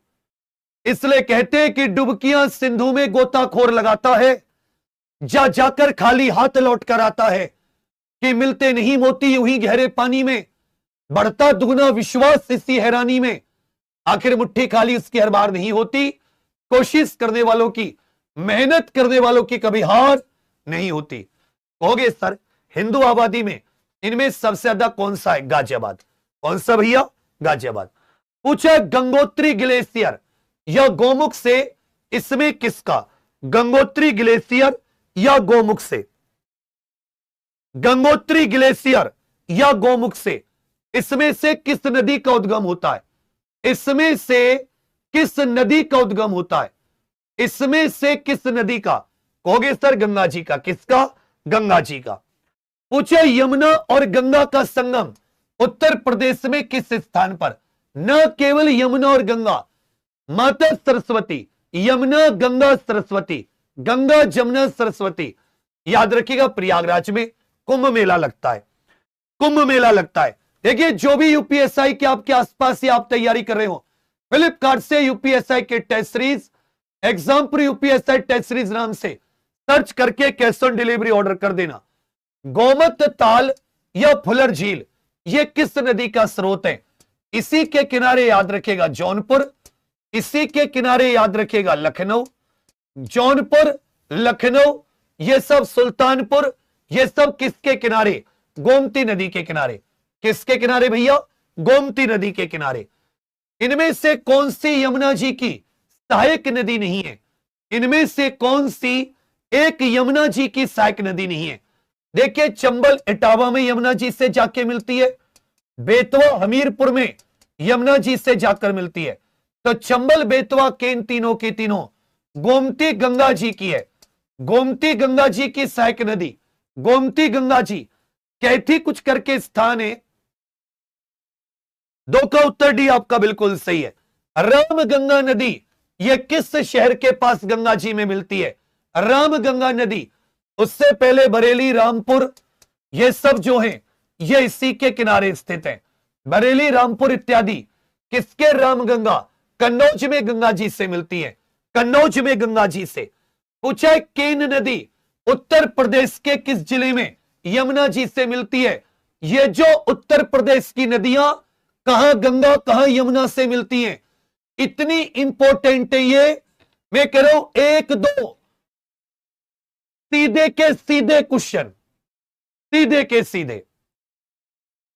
केन नदी, कहोगे भैया केन नदी बांदा में मिलती है। क्या ये बांदा कौन है? बंदा कौन है? केन बंदा। हमीरपुर में बेतवा, हमीरपुर में बेतवा। 4-5 करके उत्तर देना, पूरा नाम मत लिखना। 105 पूरा, केवल 5 नंबर। रामगंगा नदी यह किस नेशनल पार्क से होकर बहती है? जो रामगंगा कन्नौज में गंगा जैसी मिलती है, यह किससे होकर बहती है? यह उत्तराखंड के जिम कॉर्बेट नेशनल पार्क से। राप्ती नदी के तट पर इनमें से कौन सा शहर स्थित है? राप्ती नदी के तट पर कौन सा? नोएडा गौतम बुद्ध नगर से हिंडन होकर बहती है, अयोध्या सरयू, घाघरा नदी, लखनऊ गोमती। उत्तर प्रदेश में सबसे ज्यादा वर्षा गोरखपुर जिले में, और गोरखपुर शहर जो है यह राप्ती नदी के किनारे है। इनमें से कौन सी नदी अपने शजर पत्थर के लिए प्रसिद्ध है? यह प्रश्न प्रीवियस ईयर में पूछा जा चुका है। इनमें से कौन सी अपनी सजर पत्थर के लिए प्रसिद्ध है? शजर पत्थर। याद रखिएगा कौन सी नदी हो जाती है? कहोगे सर केन नदी, जो बांदा में यमुना जी से मिलती है। इनमें से कौन सा बांध यह बेतवा नदी पर स्थित नहीं है? उत्तर प्रदेश का कौन सा बांध यह बेतवा नदी पर नहीं है? राजघाट, माता टीला और सती परीक्षा बांध जो होता है, तीनों है। रेहंद ये तो सोन की सहायक नदी होती है, सोन की सहायक नदी, ये तो भैया सोन नदी की सहायक। रिहंद ये तो रिहंद नदी पर है, ये बेतवा नदी पर नहीं है। बाण सागर बांध परियोजना ये किन राज्यों की संयुक्त परियोजना है? बाण सागर बांध परियोजना ये याद रखिएगा यूपी, एमपी, बिहार। उत्तर प्रदेश के भीतर गंगा जी की अनुमानित लंबाई total 2525 kilometre, total 2525। Uttar Pradesh में लगभग 1450 बिजनौर से एंटर करती है। भाई जो गंगा नदी है, मां गंगा, बिजनौर से उत्तर प्रदेश में एंटर करती हैं और प्रयागराज गंगा यमुना जी का संगम। टोंस जिसको तमसा नदी भी कहते हैं, यह गंगा जी में कहां पर, इसको साथ ही कहा गया है कि यह प्रयागराज एक स्थान है वहीं पर। इनमें से कौन सी नदी यह शिवालिक श्रेणी से निकलती है? यह कौन सी नदी है जो शिवालिक श्रेणी से निकलती है? जो शिवालिक श्रेणी से निकलती है, यह भैया शिवालिक श्रेणी से निकलती है। बहुत अच्छे से उत्तर दीजिएगा। कहोगे भैया इनमें से शिवालिक मतलब जो हिमालय का सबसे निचला है। देखो राप्ती, सोन, हिंडन या गोमती। राप्ती, सोन, हिंडन। शिवालिक क्षेत्र से सहारनपुर के आसपास से यह कहोगे हिंडन। सहारनपुर, गाजियाबाद, यह सब हिंडन। पुराने जमाने में इसको सहारनपुर किस नदी के किनारे? क्योंकि सहारनपुर हिमाचल प्रदेश के तलहटी शिवालिक क्षेत्र में स्थित है। यह कहोगे भैया यह हिंडन। किसके किनारे? हिंडन के किनारे। प्रतापगढ़ करके जो है यह सई नदी के किनारे स्थित है, याद रखिएगा। पूछा है हमीरपुर शहर, यहां पर किन दो नदियों का संगम होता है? हमीरपुर में किन दो नदियों का संगम होता है? जो हमीरपुर है यहां पर किन दो नदियों का संगम? अब मैं चलो तुम्हारे लिए एक आशीर्वाद देता हूं। हेमा सरस्वती है बाबा श्याम, जो भी इस क्लास के अंतिम क्वेश्चन तक रुके, ज्यादा देर नहीं है, उसे मेरे समस्त पुण्य का प्रताप देना माता। अगर मैंने थोड़ी सी भी मेहनत की है और जितने तुम क्लास छोड़कर जाओ, सर्वनाश लिख लो कागज पर, सर्वनाश। क्योंकि इतनी जल्दी नींद नहीं आती इंसान को। होगे भैया यमुना और बेतवा। यमुना और बेतवा। शाहजहांपुर यह किस नदी के किनारे स्थित है? शाहजहांपुर हिंडन सई रामगंगा नदी के किनारे। रामगंगा नदी के किनारे। मंदाकिनी जिसको पयस्विनी भी कह देते हैं, इसके तट पर कौन सा शहर स्थित है? मंदाकिनी नदी के तट पर। यह गंगाजी वाली मंदाकिनी नहीं है। यह गंगाजी वाली मंदाकिनी बिल्कुल भी नहीं है। यह तो भैया चित्रकूट जिसके किनारे स्थित है, उस शहर की पहचान करें जो यमुना जी के किनारे स्थित नहीं है। उत्तर प्रदेश का कौन सा जो एक यमुना जी के किनारे? बटेश्वर, कौशांबी, वृंदावन, तीनों। बटेश्वर आगरा में पड़ता है, गाजीपुर गंगा जी के किनारे। प्रतापगढ़ शहर यह किस नदी के किनारे स्थित है? प्रतापगढ़ शहर यह किस नदी के किनारे स्थित है? प्रतापगढ़ शहर यह किस नदी के किनारे स्थित है?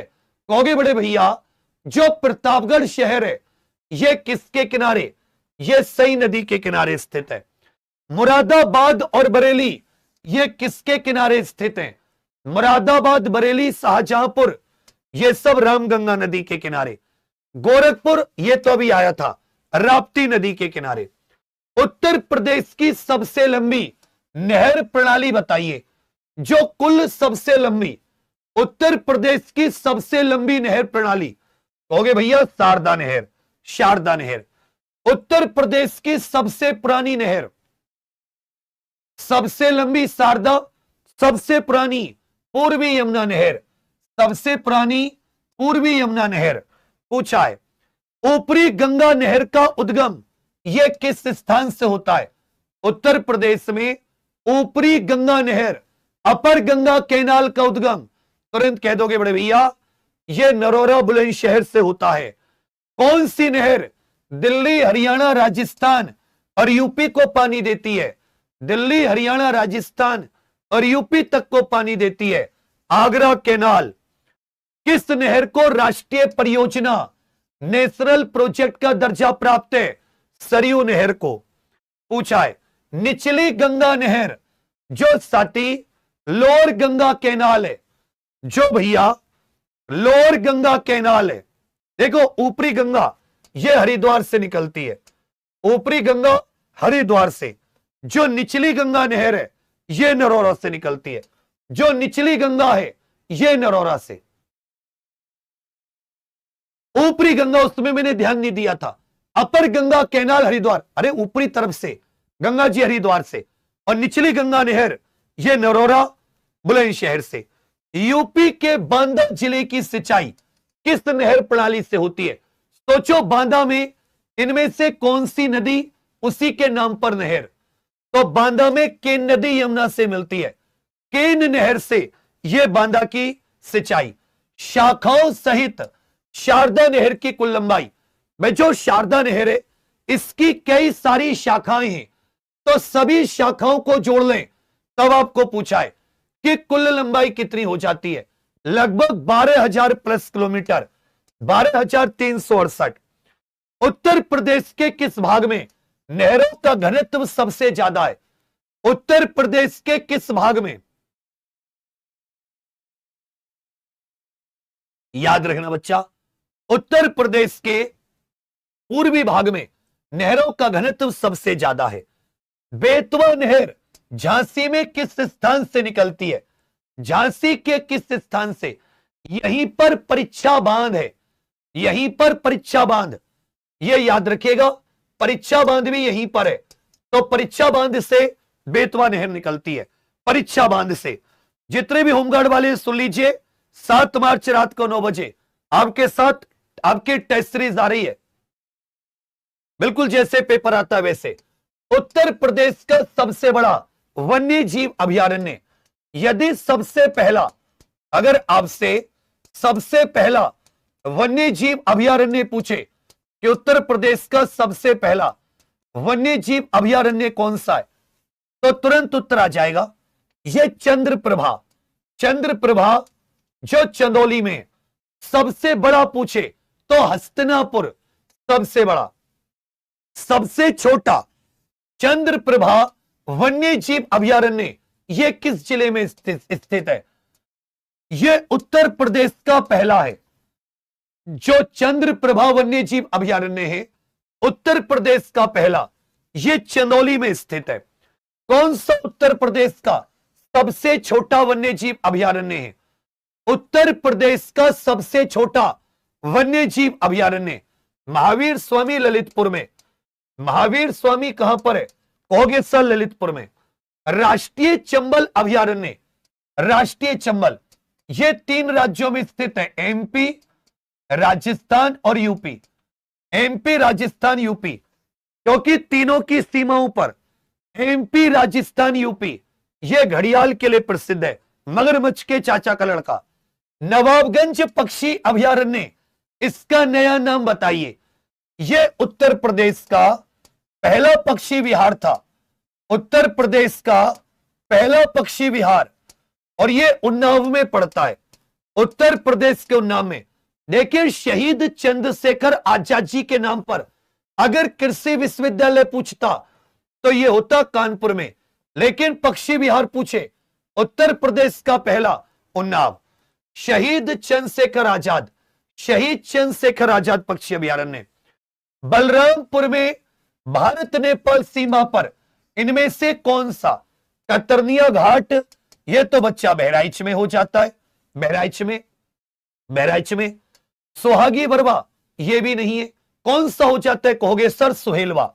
देखिए, सोहागी बरवा और सुहेलवा दोनों अलग अलग है। सुहेलवा, सोहागी बरवा ये दोनों अलग अलग है। सोहागी बरवा महाराजगंज में।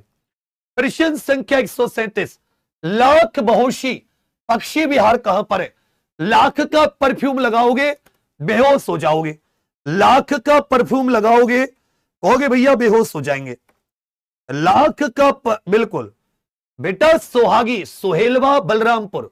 अगर सुहेलवा आ जाता कंफ्यूज मत होइए, लेकिन अगर पूछ ले सुहागी बरवा तो अच्छे से याद रखिएगा, यह महाराजगंज में। सुहागी बरवा महाराजगंज, सुहेलवा तो श्रावस्ती, बलरामपुर, गोंडा तीनों में। सुहेलवा, श्रावस्ती, बलरामपुर और गोंडा तीनों में है, ठीक है। सुहागी बरवा, सुहाग ऐसे, सुहागी बरवा ये महाराजगंज में। महाराजगंज में एक और चीज है, कैंपियरगंज करके एक जगह है जहां पर सती किंग, जो ये होता है जटायु जिसको बोल देते हैं ईगल, ईल होती हो, क्या होता, गरुड़ होता है, जो भी होता है, उसका साथी संरक्षण केंद्र भी है। लाख बहुशी कन्नौज, ये परफ्यूम के लिए प्रसिद्ध है, परफ्यूम के लिए। पूछा, कतरनिया घाट वन्य जीव अभयारण्य से होकर यह कौन सी नदी बहती है? कतरनिया घाट, यह कहां पर स्थित है? यह उत्तर प्रदेश के बहराइच में स्थित है। गिरवा नदी बहती है, कौन सी गिरवा? बखीरा वन्य जीव अभयारण्य, बखीरा वन्य जीव अभयारण्य, बखीरा। कहोगे सर संत कबीर नगर, रे कबीरा रे बखीरा। रानीपुर वन्य जीव अभयारण्य, यह कहां पर स्थित है?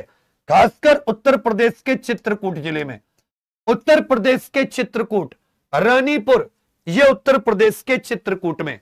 प्रसिद्ध कीठम झील, जिसको सूर सरोवर कह देते हैं, यह एक रामसर स्थल भी है। सूर सरोवर या कीथम झील, यह कहां पर स्थित है? सूर सरोवर या कीथम झील, कहोगे सर यह आगरा में स्थित है। पूछा क्षेत्रफल की दृष्टि से यूपी का सबसे बड़ा, तो कहोगे सर हस्तिनापुर सबसे बड़ा। कहा सुरहा ताल पक्षी अभयारण्य, सुरताल पक्षी अभयारण्य, सुरताल। बलिया, बलिया, तो बलिया सुरताल, अंग्रेजों के सुरताल खराब कर दिए थे बलिया ने। उत्तर प्रदेश का सबसे छोटा महावीर स्वामी ललितपुर। 2026 में उत्तर प्रदेश के किस पक्षी अभयारण्य को 97वां रामसर स्थल बनाया गया है? यह करंट अफेयर के लिए भी इंपॉर्टेंट है, यह बाबू करंट अफेयर्स के लिए भी बहुत बहुत इंपॉर्टेंट है। उत्तर प्रदेश के किस पक्षी अभयारण्य को 97वां, यह एटा में पड़ता है, लेकिन नाम क्या है? पटना। पटना। सांडी पड़ जाता है हरदोई में, समस्तपुर पक्षी विहार पड़ जाता है रायबरेली में, रायबरेली। बखीरा संत कबीर नगर 45 का भी।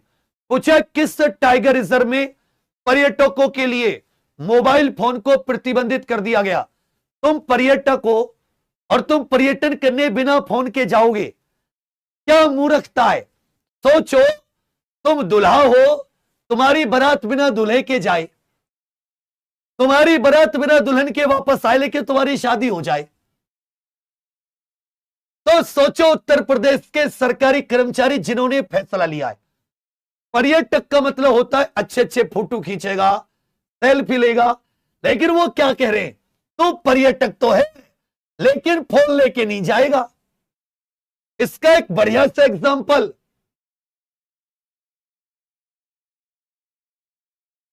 शादी तुम्हारी हो रही है, विवाहित हो गए तुम, लेकिन बहू नहीं है, अब कैसे होगी जिंदगी? तो कहने ऐसे सोचो, तुम माथा पीट लोगे।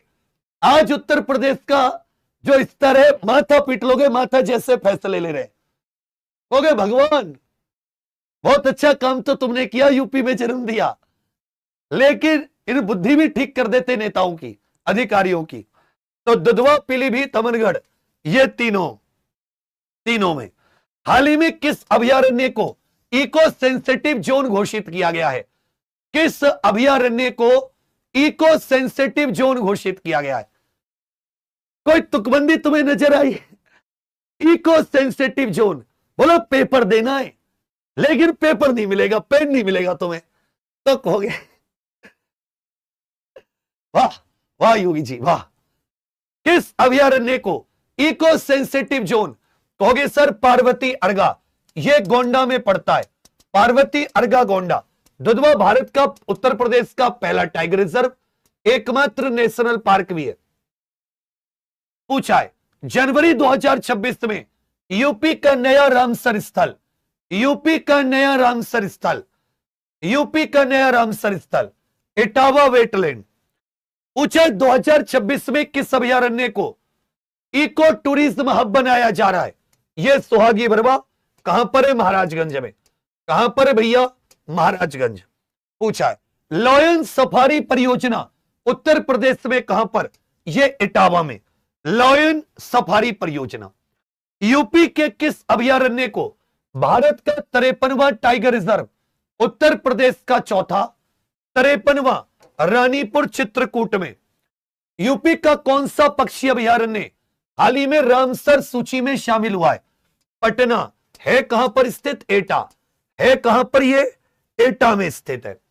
राज्य का पहला गिद्ध संरक्षण केंद्र, किंग ईगल, गिद्ध माने ईगल, वल्चर, अच्छा ईगल कुछ और होता है, ओके, ईगल चील, वल्चर गिद्ध, ओ माय गॉड, अलग अलग होते हैं क्या दोनों? किंग वल्चर गिद्ध संरक्षण केंद्र महाराजगंज के कैंपियरगंज में, जबकि उत्तर प्रदेश का पहला वन विश्वविद्यालय, उत्तर प्रदेश का पहला वन विश्वविद्यालय और पहला आयुष विश्वविद्यालय, यह भी कहां पर? यह गोरखपुर में। ये दोनों कहां पर? गोरखपुर में। पूछा यूपी सरकार ने कहा पहले स्काईलार्क रिजर्व को मंजूरी दी है? स्काईलार्क ये बुंदेलखंड है क्या? ये तो मुझे भी नहीं पता। चंबल अभयारण्य की किस नदी में डॉल्फिन और घड़ियाल की निगरानी? तो चंबल में डॉल्फिन, चंबल ही नाम दे दिया, तो जाहिर सी बात है नदी भी क्या होगी? चंबल। वाह क्या क्वेश्चन पूछा है। मुंशी प्रेमचंद जी का जन्म उत्तर प्रदेश की कुछ महान शख्सियत और उनके जन्म स्थान, बहुत पूछता है, ध्यान दीजिएगा। तो लम्ही वाराणसी, देखिए जयशंकर प्रसाद जी, संत रैदास जी, संत रैदास जी जिन्हें संत रविदास जी भी कहते हैं, जयशंकर प्रसाद या मुंशी प्रेमचंद, संत कबीर, इन सबकी जन्मस्थली क्या है? कहोगे सर वाराणसी। जन्मस्थली क्या है? वाराणसी। 1857 की क्रांति के नायक मंगल पांडे किस जिले के थे? मंगल पांडे किस जिले के थे? कहोगे सर मंगल पांडे बलिया। मंगल पांडे किस जिले के थे? ये बलिया के थे। हॉकी के जादूगर मेजर ध्यानचंद जी का जन्म ये किस शहर में हुआ था? मेजर ध्यानचंद जी का जन्म उत्तर प्रदेश के कहां पर? मेजर ध्यानचंद, कहोगे सर प्रयागराज में। मेजर ध्यानचंद। महान संत कबीरदास जी का जन्म यह कहां पर हुआ था? महान संत कबीरदास जी, कहोगे सर वाराणसी। तुलसीदास जी का जन्म कहां पर हुआ था? रामचरितमानस के लेखक तुलसीदास जी राजापुर चित्रकूट में, राजापुर चित्रकूट में प्रसिद्ध कवि हरिवंश राय बच्चन का जन्म, प्रसिद्ध कवि हरिवंश राय बच्चन, हरिवंश राय बच्चन। देखिए मोटे तौर पर जो हरिवंश राय बच्चन हुए, जो बच्चन परिवार है, इसमें आपसे पूछा है कि हरिवंश राय बच्चन ये सब कहां से थे? इनका जन्म प्रयागराज, जबकि मृत्यु कहां पर हुई है? मुंबई में। मृत्यु कहां पर हुई है? मुंबई में। तो अमिताभ बच्चन या हरिवंश राय बच्चन प्रयागराज, बिल्कुल सही है। बनारस हिंदू विश्वविद्यालय के संस्थापक 1916 में बीएचयू की स्थापना मदन मोहन मालवीय, मदन मोहन मालवीय। कहोगे रानी लक्ष्मीबाई जी का जन्म कहां पर हुआ था? बात जन्म की हो रही है, जन्म की, कि कौन कहता है आसमान में सुराख नहीं हो सकता? प्रयासों के लिए कहा गया है। एक पत्थर तो तबीयत से उछालो यारो, जो सुबह 7 बजे की करंट की क्लास है। दुनिया में खाना छोड़ दो, पीना छोड़ दो, या तुम अपनी वाले को छोड़ दो या तुम अपनी वाली को छोड़ दो। सांस मत छोड़ना और पेपर तक सुबह 7 बजे की क्लास मत छोड़ना, नहीं तो कर्म नहीं होगा तुम्हारे साथ। तुम्हारे साथ पेपर में कांड होगा, कांड, और उसके जिम्मेदार तुम एकमात्र होगे। ठीक है, तो सुबह सुबह 7 बजे मेरे साथ केवल पेपर तक। उसके बाद में मैं तुम्हारी शक्ल नहीं देखूंगा, तुम मेरी बुरी शक्ल मत देखना, मैं तुम्हारी शक्ल नहीं देखूंगा। दोनों ब्लॉक कर देंगे एक दूसरे को, लेकिन तब तक झेलेंगे दोनों, मैं तुम्हें, तुम मुझे। चलो भैया, रानी लक्ष्मीबाई जी का भी जन्म वाराणसी हुआ था। वाराणसी। क्रांतिकारी रामप्रसाद बिस्मिल, क्रांतिकारी रामप्रसाद बिस्मिल, रामप्रसाद बिस्मिल शाहजहांपुर, शाहजहांपुर। पूछा है अभिनेता अमिताभ बच्चन का जन्म स्थान, अभिनेता अमिताभ बच्चन का जन्म स्थान, अभिनेता अमिताभ बच्चन का जन्म स्थान, अभिनेता अमिताभ बच्चन, इनका भी भैया प्रयागराज। जयशंकर प्रसाद जी का जन्म स्थान बताइए। जयशंकर प्रसाद, मुंशी प्रेमचंद, इन सब का जन्म वाराणसी। पूछे संत रविदास जी का जन्म किस जिले में हुआ था? संत रविदास जी 749वीं जयंती। यह क्वेश्चन 110% पूछेगा। अभी साथी माघ पूर्णिमा को संत रविदास जी की कौन सी जयंती मनाई गई? अभी जो माघ पूर्णिमा थी, संत रविदास जी की कौन 649वीं, अच्छे से याद रखिएगा, 649वीं जयंती माघ पूर्णिमा के दिन। जन्म वाराणसी। पूछा कवयित्री महादेवी वर्मा, इनका जन्म कहां पर हुआ था? कवयित्री महादेवी वर्मा, जिनको आधुनिक मीरा कहा जाता है, जिनको आधुनिक मीरा कहा जाता है। कहोगे सर फर्रुखाबाद में जन्म, फर्रुखाबाद। जवाहरलाल नेहरू जी का जन्म कहां पर हुआ था? जवाहरलाल नेहरू जी का जन्म, कहोगे भैया जी ये तो बहुत ही सरल है, प्रयागराज में। आनंद भवन, स्वराज भवन, ये इन्हीं के स्थान है, इन्हीं के पुराने घर हैं, मोतीलाल नेहरू जी के। आनंद भवन, स्वराज भवन। पूछेगा लाल बहादुर शास्त्री जी का जन्म चंदौली। लाल बहादुर शास्त्री हवाई अड्डा वाराणसी में, जन्म चंदौली। इंदिरा गांधी जी का जन्म कहां पर हुआ था? इंदिरा गांधी जी का जन्म जाहिर सी बात है प्रयागराज। पूछेगा चौधरी चरण सिंह जी का जन्म स्थान। चौधरी चरण सिंह जी एक साथी जो अपने पूर्व विश्वनाथ प्रताप सिंह हुए, वीपी सिंह करके प्रधानमंत्री, इनका जन्म भी प्रयागराज में था। याद रखिएगा पूर्व प्रधानमंत्री, ये उत्तर प्रदेश के पूर्व मुख्यमंत्री भी रहे दोनों लोग और बाद में प्रधानमंत्री बने।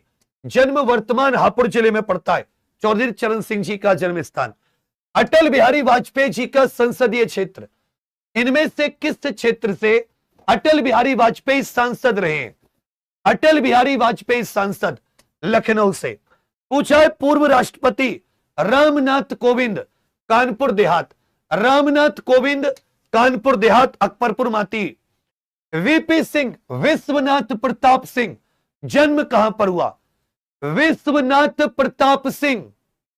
बच्चा केवल 100 प्रश्नों तक थोड़ी सी मेहनत और कर लो, क्योंकि अब उत्तर प्रदेश के पर्यटन स्थल शुरू होंगे।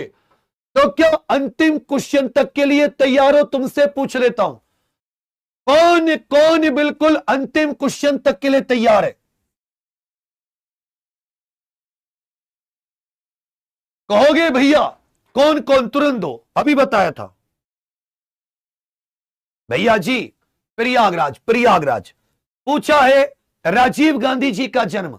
राजीव गांधी जी का जन्म, इंदिरा गांधी जी प्रयागराज, राजीव गांधी जी का मुंबई में जन्म हुआ था, प्रयागराज मत लिख देना। पूर्व प्रधानमंत्री चंद्रशेखर, पूर्व प्रधानमंत्री चंद्रशेखर बलिया के थे। कहां के थे? बलिया। संजय गांधी का जन्म स्थान दिल्ली, संजय गांधी। पूछा भाला फेंक स्वर्ण पदक विजेता अन्नू रानी, अन्नू रानी, भाला फेंक में स्वर्ण पदक विजेता अन्नू रानी, ये मेरठ की। पूछा निशानेबाज सौरभ चौधरी, ये भी साथी मेरठ के, निशानेबाज सौरभ चौधरी। मोहम्मद कैफ का जन्म स्थान, ये जो पूर्व क्रिकेटर खिलाड़ी हुए इनसे पूछ जाता है, इनसे पूछ लिया जाता है। मोहम्मद कैफ भी प्रयागराज। धावी का पारुल चौधरी, धावी का पारुल चौधरी, ये भी मेरठ की हैं, ये भी मेरठ की हैं।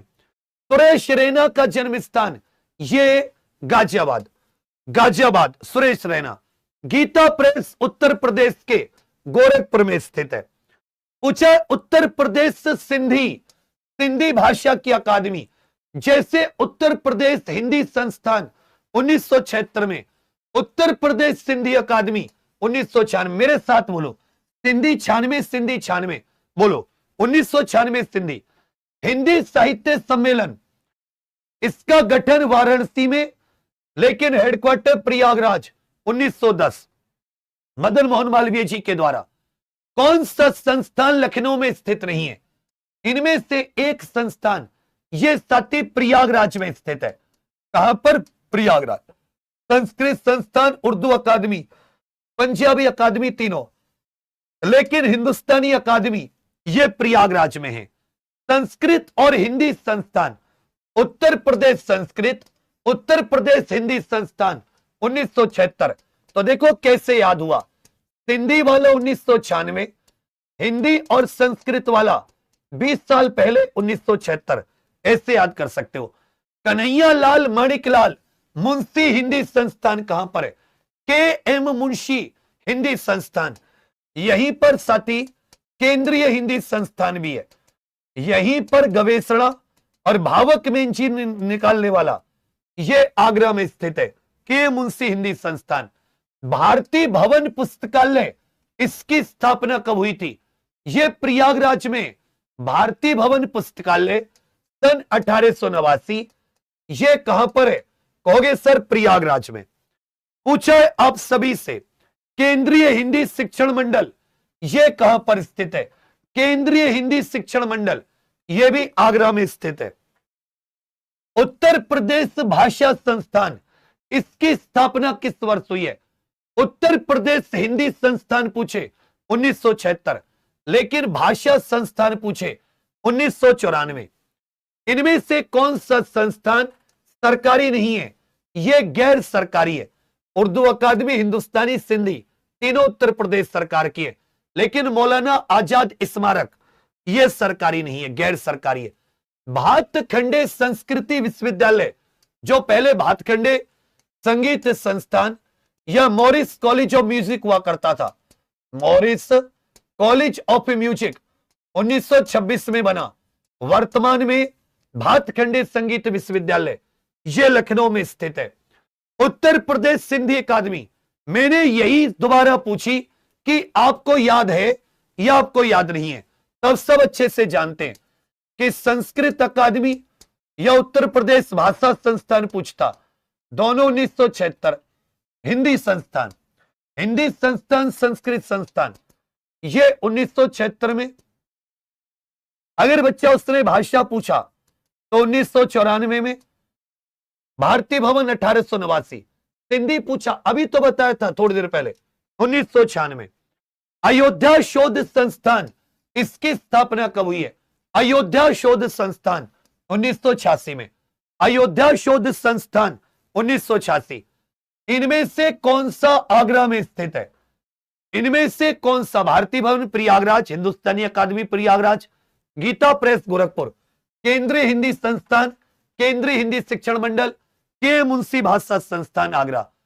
उत्तर प्रदेश संगीत नाटक अकादमी, यह बहुत इंपॉर्टेंट है भाई। उत्तर प्रदेश संगीत नाटक अकादमी, 4 बार याद करो, 1963। उत्तर प्रदेश संगीत नाटक अकादमी 1963। प्रयाग संगीत समिति, नाम में प्रयाग है, प्रयागराज में स्थित है। संस्कृत और हिंदी संस्थान ये 1976 में। राष्ट्रीय लोक कला परिषद ये कहां पर स्थित है? राष्ट्रीय लोक कला परिषद, यहीं पर याद रखिएगा ध्रुपद मेला लगता है, और यहीं पर भारत माता मंदिर ये वाराणसी में स्थित है। लास्ट के 70-75 क्वेश्चन बचे, थोड़ी सी मेहनत और कर लो, ज्यादा नहीं है, केवल आधा घंटा दे दो, आधा घंटा। यह पर्यटन आदि से संबंधित है, इसको छोड़ने का कोई साथी मतलब नहीं बनता, इसको छोड़ने का कोई मतलब नहीं बनता। इस चीज को आपको यहां पर बहुत इंपॉर्टेंट, इसको यहां पर बहुत इंपॉर्टेंट अच्छे से याद रखेगा। पूछा है जनजाति और लोक कला, यह भी साथी उसी साल जिस साल सिंधी भाषा वाला, यह लखनऊ में स्थित है। जबकि थारू जनजाति के लिए बलरामपुर में। भारतीय भवन पुस्तकालय रिपीट हो गया 1889। भारतीय विश्व विज्ञान अनुसंधान संस्थान, टॉक्सिकोलॉजिकल रिसर्च, जो विषैली चीजें होती हैं, जो जहरीली चीजें होती हैं, उन पर रिसर्च करने वाला। मैं कुछ भी छोड़ के नहीं चल रहा, बहुत सावधानी से प्रश्न उठाएं। यह लखनऊ में स्थित है। कानपुर में दलहन वाला, वाराणसी में सब्जी वाला, वाराणसी में सब्जी, बरेली में पशु चिकित्सा, और बरेली में याद रखिएगा पक्षी विज्ञान। केंद्रीय औषधि अनुसंधान संस्थान, तो चाहे विष की बात आ जाए, औषधि की बात आ जाए, गन्ना अनुसंधान की बात आ जाए, CDRI यह लखनऊ में स्थित है। पूछा दलहन शोध संस्थान कहां पर है? दलहन अनुसंधान। क्वेश्चन नंबर लिखकर उत्तर दीजिए सबके सब, बिना क्वेश्चन नंबर लिखे उत्तर दोगे तुम्हें दे दूंगा श्राप, उससे लगेगा तुम्हें पाप। जब बैठोगे मंडप में ब्याह करने तो मियां और बीवी के बीच में आ जाएगा सांप, सांप। फिर तुम्हें याद आएगी मेरी बात और खुद को नहीं कर पाओगे माफ, फिर याद आएगा ये तो गुरुजी ने बोला था 3-4 साल पहले। इसलिए क्यों कमाना पाप और क्यों ऐसा करना कि खुद को ना कर सको माफ। चुप से बैठे रहो, अगले 60-70 क्वेश्चन और करने, समझे। भारतीय दलहन अनुसंधान संस्थान यह कानपुर में स्थित है, कानपुर। भारतीय सब्जी अनुसंधान संस्थान, भारतीय सब्जी अनुसंधान संस्थान, कहोगे भैया वाराणसी, सब्जी वाराणसी। भारतीय चारागाह और चारा अनुसंधान संस्थान, यहीं पर कृषि भी है, यहीं पर कृषि वानिकी एग्रो फॉरेस्ट्री भी यहीं पर है, कृषि वानिकी भी यहीं पर है। कहोगे भैया झांसी, कृषि वानिकी भी कहीं पर है, यहीं पर है झांसी में।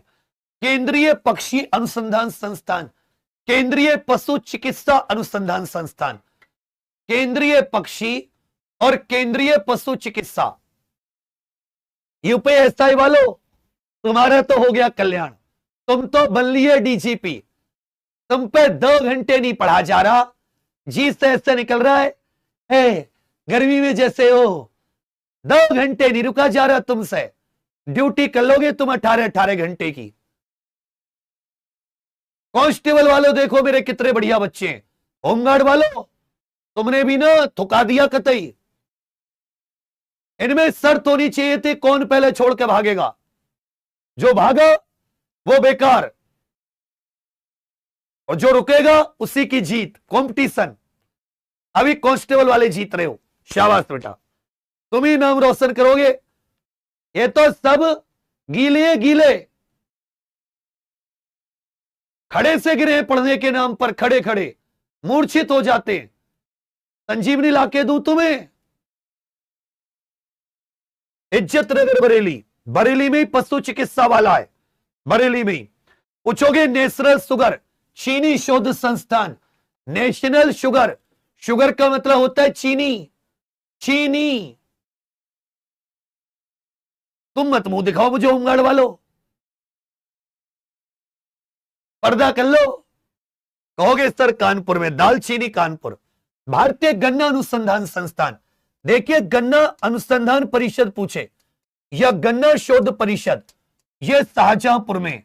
गन्ना शोध परिषद यह शाहजहांपुर में, गन्ना शोध परिषद यह शाहजहांपुर में, जबकि गन्ना अनुसंधान संस्थान यह लखनऊ में। गन्ना प्रजनन पूछे तो कोयम्बटूर। भारतीय कालीन तकनीकी संस्थान, जो कारपेट टेक्नोलॉजी होती है, कालीन अथवा कारपेट टेक्नोलॉजी वाली जो है, यह भदोही में स्थित है। कहां पर? भदोही में। केंद्रीय उपोष्ण बागवानी, यह कहां पर है? केंद्रीय उपोष्ण बागवानी, केंद्रीय उपोष्ण बागवानी संस्थान कहां पर है? केंद्रीय उपोष्ण बागवानी, यह भी लखनऊ में स्थित है। पूछा चंद्रशेखर आजाद कृषि विश्वविद्यालय कहां पर है? उस समय उत्तर प्रदेश और भारत का पहला पंतनगर कृषि विश्वविद्यालय 1960, फिर वो उत्तराखंड में चला गया। वो भारत का पहला कृषि विश्वविद्यालय, फिर आ जाता अपना उत्तर प्रदेश।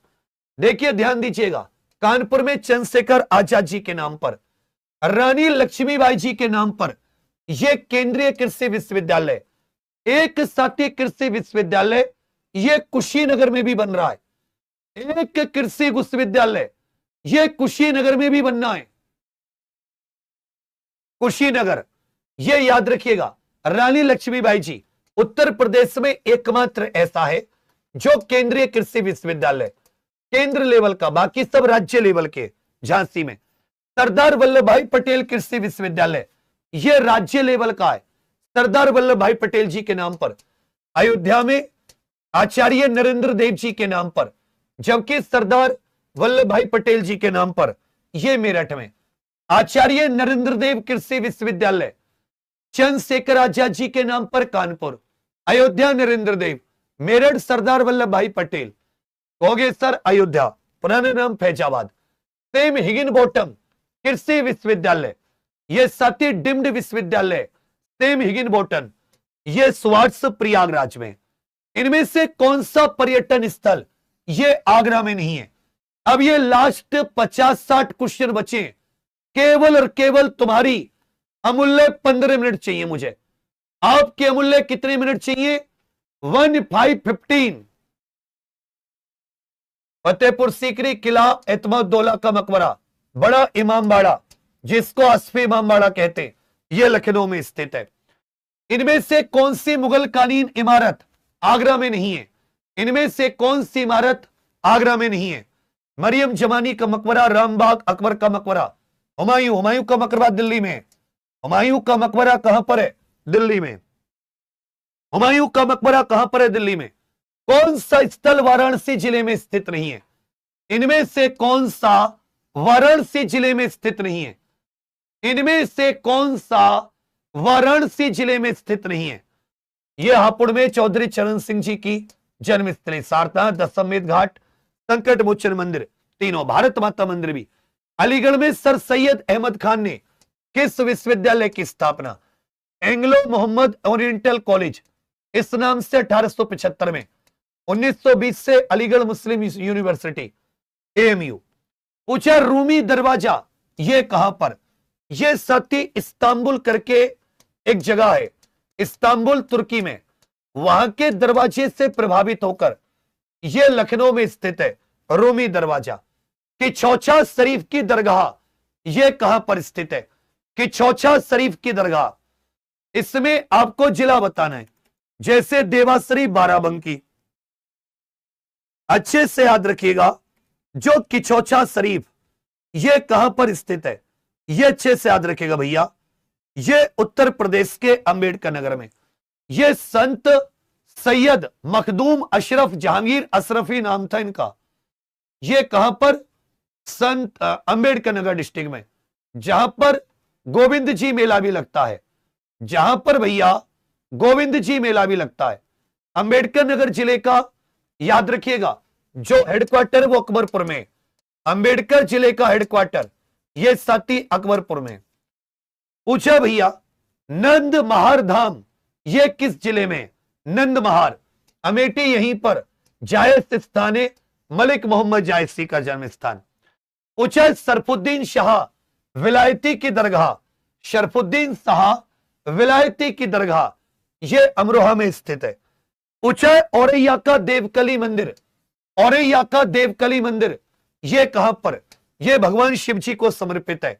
इनमें से कौन सा धार्मिक स्थल यह अयोध्या में नहीं है? कौन सा धार्मिक स्थल? हनुमानगढ़ी, कनक भवन, नागेश्वर नाथ, जय गुरुदेव मंदिर, हनुमान, अयोध्या में नहीं है। दुर्वासा ऋषि आश्रम यह किन नदियों के संगम पर? दुर्वासा ऋषि आश्रम, तमसा और मंजूसा। ऐतिहासिक बरनावा लाक्षागृह, बरनावा यह बागपत में स्थित है। चित्तू पांडे, क्रांतिकारी चित्तू पांडे यह किस जिले से संबंधित थे? बागी बलिया। पूछा है पाटेश्वरी देवी मंदिर यह कहां पर? बलरामपुर। जबकि देवी पाटन जो साती मंडल है उसका हेडक्वार्टर गोंडा में। ऐतिहासिक कालिंजर किला यह कहां पर स्थित है? यह बांदा में स्थित है। पूछे किस शहर को नाथ नगरी कहा जाता है? गोरखपुर, प्रसिद्ध गोरखनाथ मंदिर। भरतकालीन विदुर कुटी उत्तर प्रदेश में कहां पर स्थित है? ओगेसर बिजनौर में स्थित है। पूछा बस्ती का भदेश्वर नाथ मंदिर यह भगवान शिव जी को समर्पित है। सीतामढ़ी स्थल यह किस जनपद में? सीतामढ़ी। देखिए सीतामढ़ी एक बिहार में भी है, यह भदोही वाली सीतामढ़ी की बात कर रहे हैं। इल्तुतमिश द्वारा निर्मित जामा मस्जिद शमसी यह कहां पर स्थित है? क्योंकि यह सुल्तान बनने से पहले बदायूं का राज्यपाल था इल्तुतमिश, तो यह उत्तर प्रदेश के बदायूं में। एकमात्र परमाणु ऊर्जा केंद्र उत्तर प्रदेश, बुलंदशहर, नरोरा। राजदरी और देवदरी जलप्रपात कहां पर हो जाते हैं? याद रखिएगा, राजदरी यहीं पर चंद्रप्रभा वाइल्ड लाइफ सेंचुरी भी हो जाती है चंदौली में। भगवान राम जी ने चित्रकूट की किस पहाड़ी पर समय बिताया था? कोगेसर, कामदगिरी पर्वत, कामदगिरी पर्वत, मंदाकिनी नदी। प्रसिद्ध गुप्त गोदावरी की गुफाएं ये कहां पर स्थित हैं? ये चित्रकूट में स्थित हैं। प्रसिद्ध संत देवराहा बाबा का आश्रम यह कहां पर स्थित है? देवराहा बाबा का आश्रम याद रखिएगा देवरिया। पूछा इटावा किन नदियों का संगम? यमुना और चंबल। संकीसा, फर्रुखाबाद, मकनपुर मेला, रामनगरिया मेला। गुप्त काल का भहुआ मंदिर यह किस जिले में स्थित है? यह फतेहपुर में।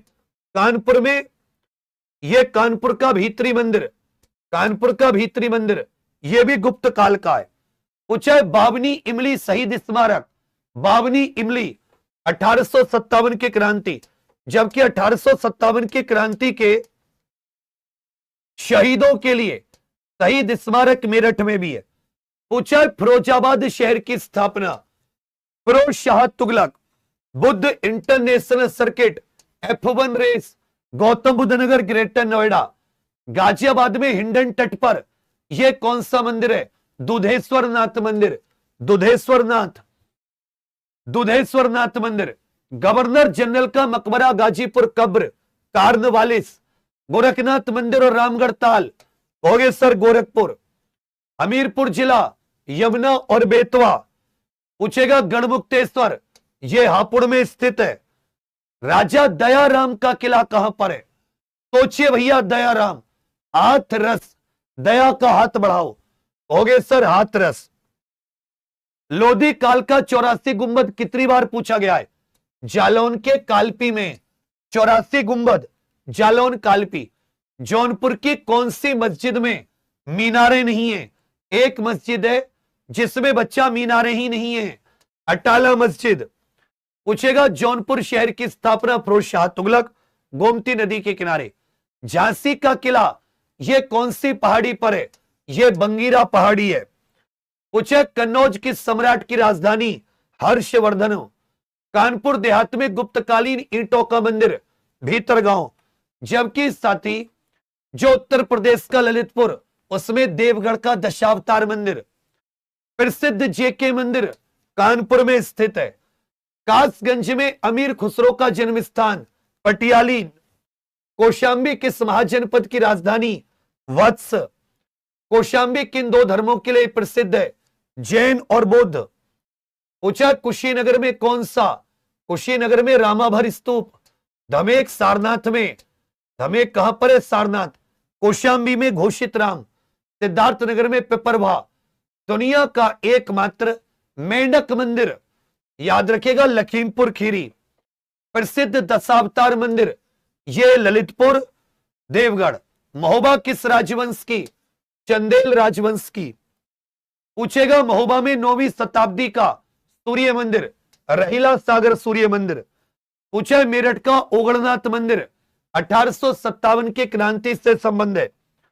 प्रसिद्ध विंध्यवासिनी देवी का मंदिर जय माता दी मिर्जापुर में स्थित है। कहां पर भैया? मिर्जापुर। शुक्रताल, शुक्रताल कहां पर है? हो गए सर मुजफ्फरनगर में। शुक्रताल मुजफ्फरनगर में। शाकुंभरी देवी का मंदिर सहारनपुर। रजा लाइब्रेरी रामपुर में स्थित है। शाकुंभरी देवी मंदिर, शिवालिक पहाड़ियां सहारनपुर। शिवालिक पहाड़ियां सहारनपुर। पूछा है संभल को किस अवतार की जन्मस्थली? कल की अवतार। संत कबीरदास जी ने देह त्याग संत कबीर नगर के मगहर में। पूछा है नेमिषारण्य तीर्थ 88,000 ऋषियों की जन्मभूमि, कहोगे भैया सीतापुर में। अब बताइए, इस प्रकार से मैंने आपको एक ओवरव्यू देने की कोशिश की है। एसआई के पेपर से पहले एक साथी 8 घंटे की, अगर तुमने मुझे एक दिन यूपी जीके में 8 घंटे कर दी दिए, मैं तुम्हारा उसी दिन ऐसा इलाज कर दूंगा जैसे डॉक्टर अपेंडिक्स का इलाज कर देते हैं। ये तो सोचो, तुमने 2 घंटे भी नहीं दिए, 2 घंटे में तुम्हारे पैरों में पड़ जाते छाले, मुंह से आने लगते तुम्हारे झाग, फेफड़े में से आने लगती है हवा कम। तब मैंने एक ओवरव्यू दे दिया। सोचो अगर मुझे, अब चलो 84 गुंबद का जिला बता दो, 84 गुंबद का, तो ये यूपीएसआई, यूपी कांस्टेबल और साथ ही होमगार्ड तीनों के लिए। इसका पीडीएफ कहां पर मिलेगा? इसका पीडीएफ एग्जाम पर ऑफिशियल एप्लीकेशन पर जाओगे हमारी पर। हमारी ऐप का नाम क्या बताओ? कहोगे सर एग्जाम पर ऑफिशियल एप्लीकेशन पर जाएंगे, वेरी गुड। बहुत अच्छी बात है, अगर आपको पता है तो। उस पर फ्री यूट्यूब सेक्शन है, क्या है, फ्री यूट्यूब पीडीएफ वाला, उसी पर आपको ये यूपीजी के, उसी में आपको एक फ्री हैंड रिटन नोट्स भी यूपी के मिल जाएंगे, उसकी भी टेंशन नहीं है। अब दूसरी बात, जो भी साथी एसआई की तैयारी कर रहे हो सबको बता देना, सबके सब या आप लोग तुरंत फ्लिपकार्ट से जाकर फ्लिपकार्ट पर exam pre UP SI test series अभी के भी मंगा लें। ये जिस पूरे सिलेबस को कवर करती है, इसका आपको बहुत फायदा होगा। इसको क्या होगा भैया, आपको बहुत फायदा। अगली चीज, यूपी होमगार्ड वालों की टेस्ट सीरीज कब आ रही है, कहोगे भाई आ रही है सर 7 मार्च रात 9 बजे। और जितने भी यूपी कांस्टेबल के लिए हो, सबके सब शंखनाद batch exam pro official application पर मैथ, रीजनिंग, जीके, हिंदी चारों सब्जेक्ट की तैयारी। अब सबके सब क्लास कैसी लगी कमेंट करके जरूर बताना। एक मैंने प्रयास किया कि एक आपको थोड़ा सा आइडिया देकर चलूं, लेकिन जिस दिन तुमने इसको 7-8 घंटे दे दिए, स्पीड भी स्लो करके चलूंगा एक एक चीज को, और एक बार तुमने मेहनत करनी होगी, उसके बाद में केवल रिवीजन रह जाएगा। बस सरस्वती भवस्याम ने चाहा तो कोई क्वेश्चन तुम्हारे पेपर में बाहर नहीं जाएगा। इसमें कला, संस्कृति आदि की चीजें और जोड़नी है, फिर ये कंप्लीट हो जाएगी। सबके सब कमेंट करके जरूर बताना क्लास कैसी लगी। ऐसे वालों सुबह भारत के पड़ोसी देश 6 बजे करेंगे, और कल सुबह 7 बजे तुम मुझसे प्रॉमिस करके जाओ, और तुम ये कहो कि भैया अभी हम लोग अलार्म लगा लेंगे, अभी के अभी अपने उसमें अलार्म लगा लेंगे। ये सुबह 7 बजे की जो अपने मेन चैनल की क्लास है, जो स्टैटिक, करंट और स्टैटिक की होती है, इसे किसी भी तरह आप नहीं छोड़ोगे, वादा करो कि हाँ। और जब ये यूपीएसआई के लिए मैराथन आएंगी ना, उसी में एक दिन तुम मुझसे 7-8 घंटे की करवा लो मेहनत। थोड़ी सी मेरी जान तो लगेगी, लेकिन सच बता रहा हूं, तुम्हारी जान को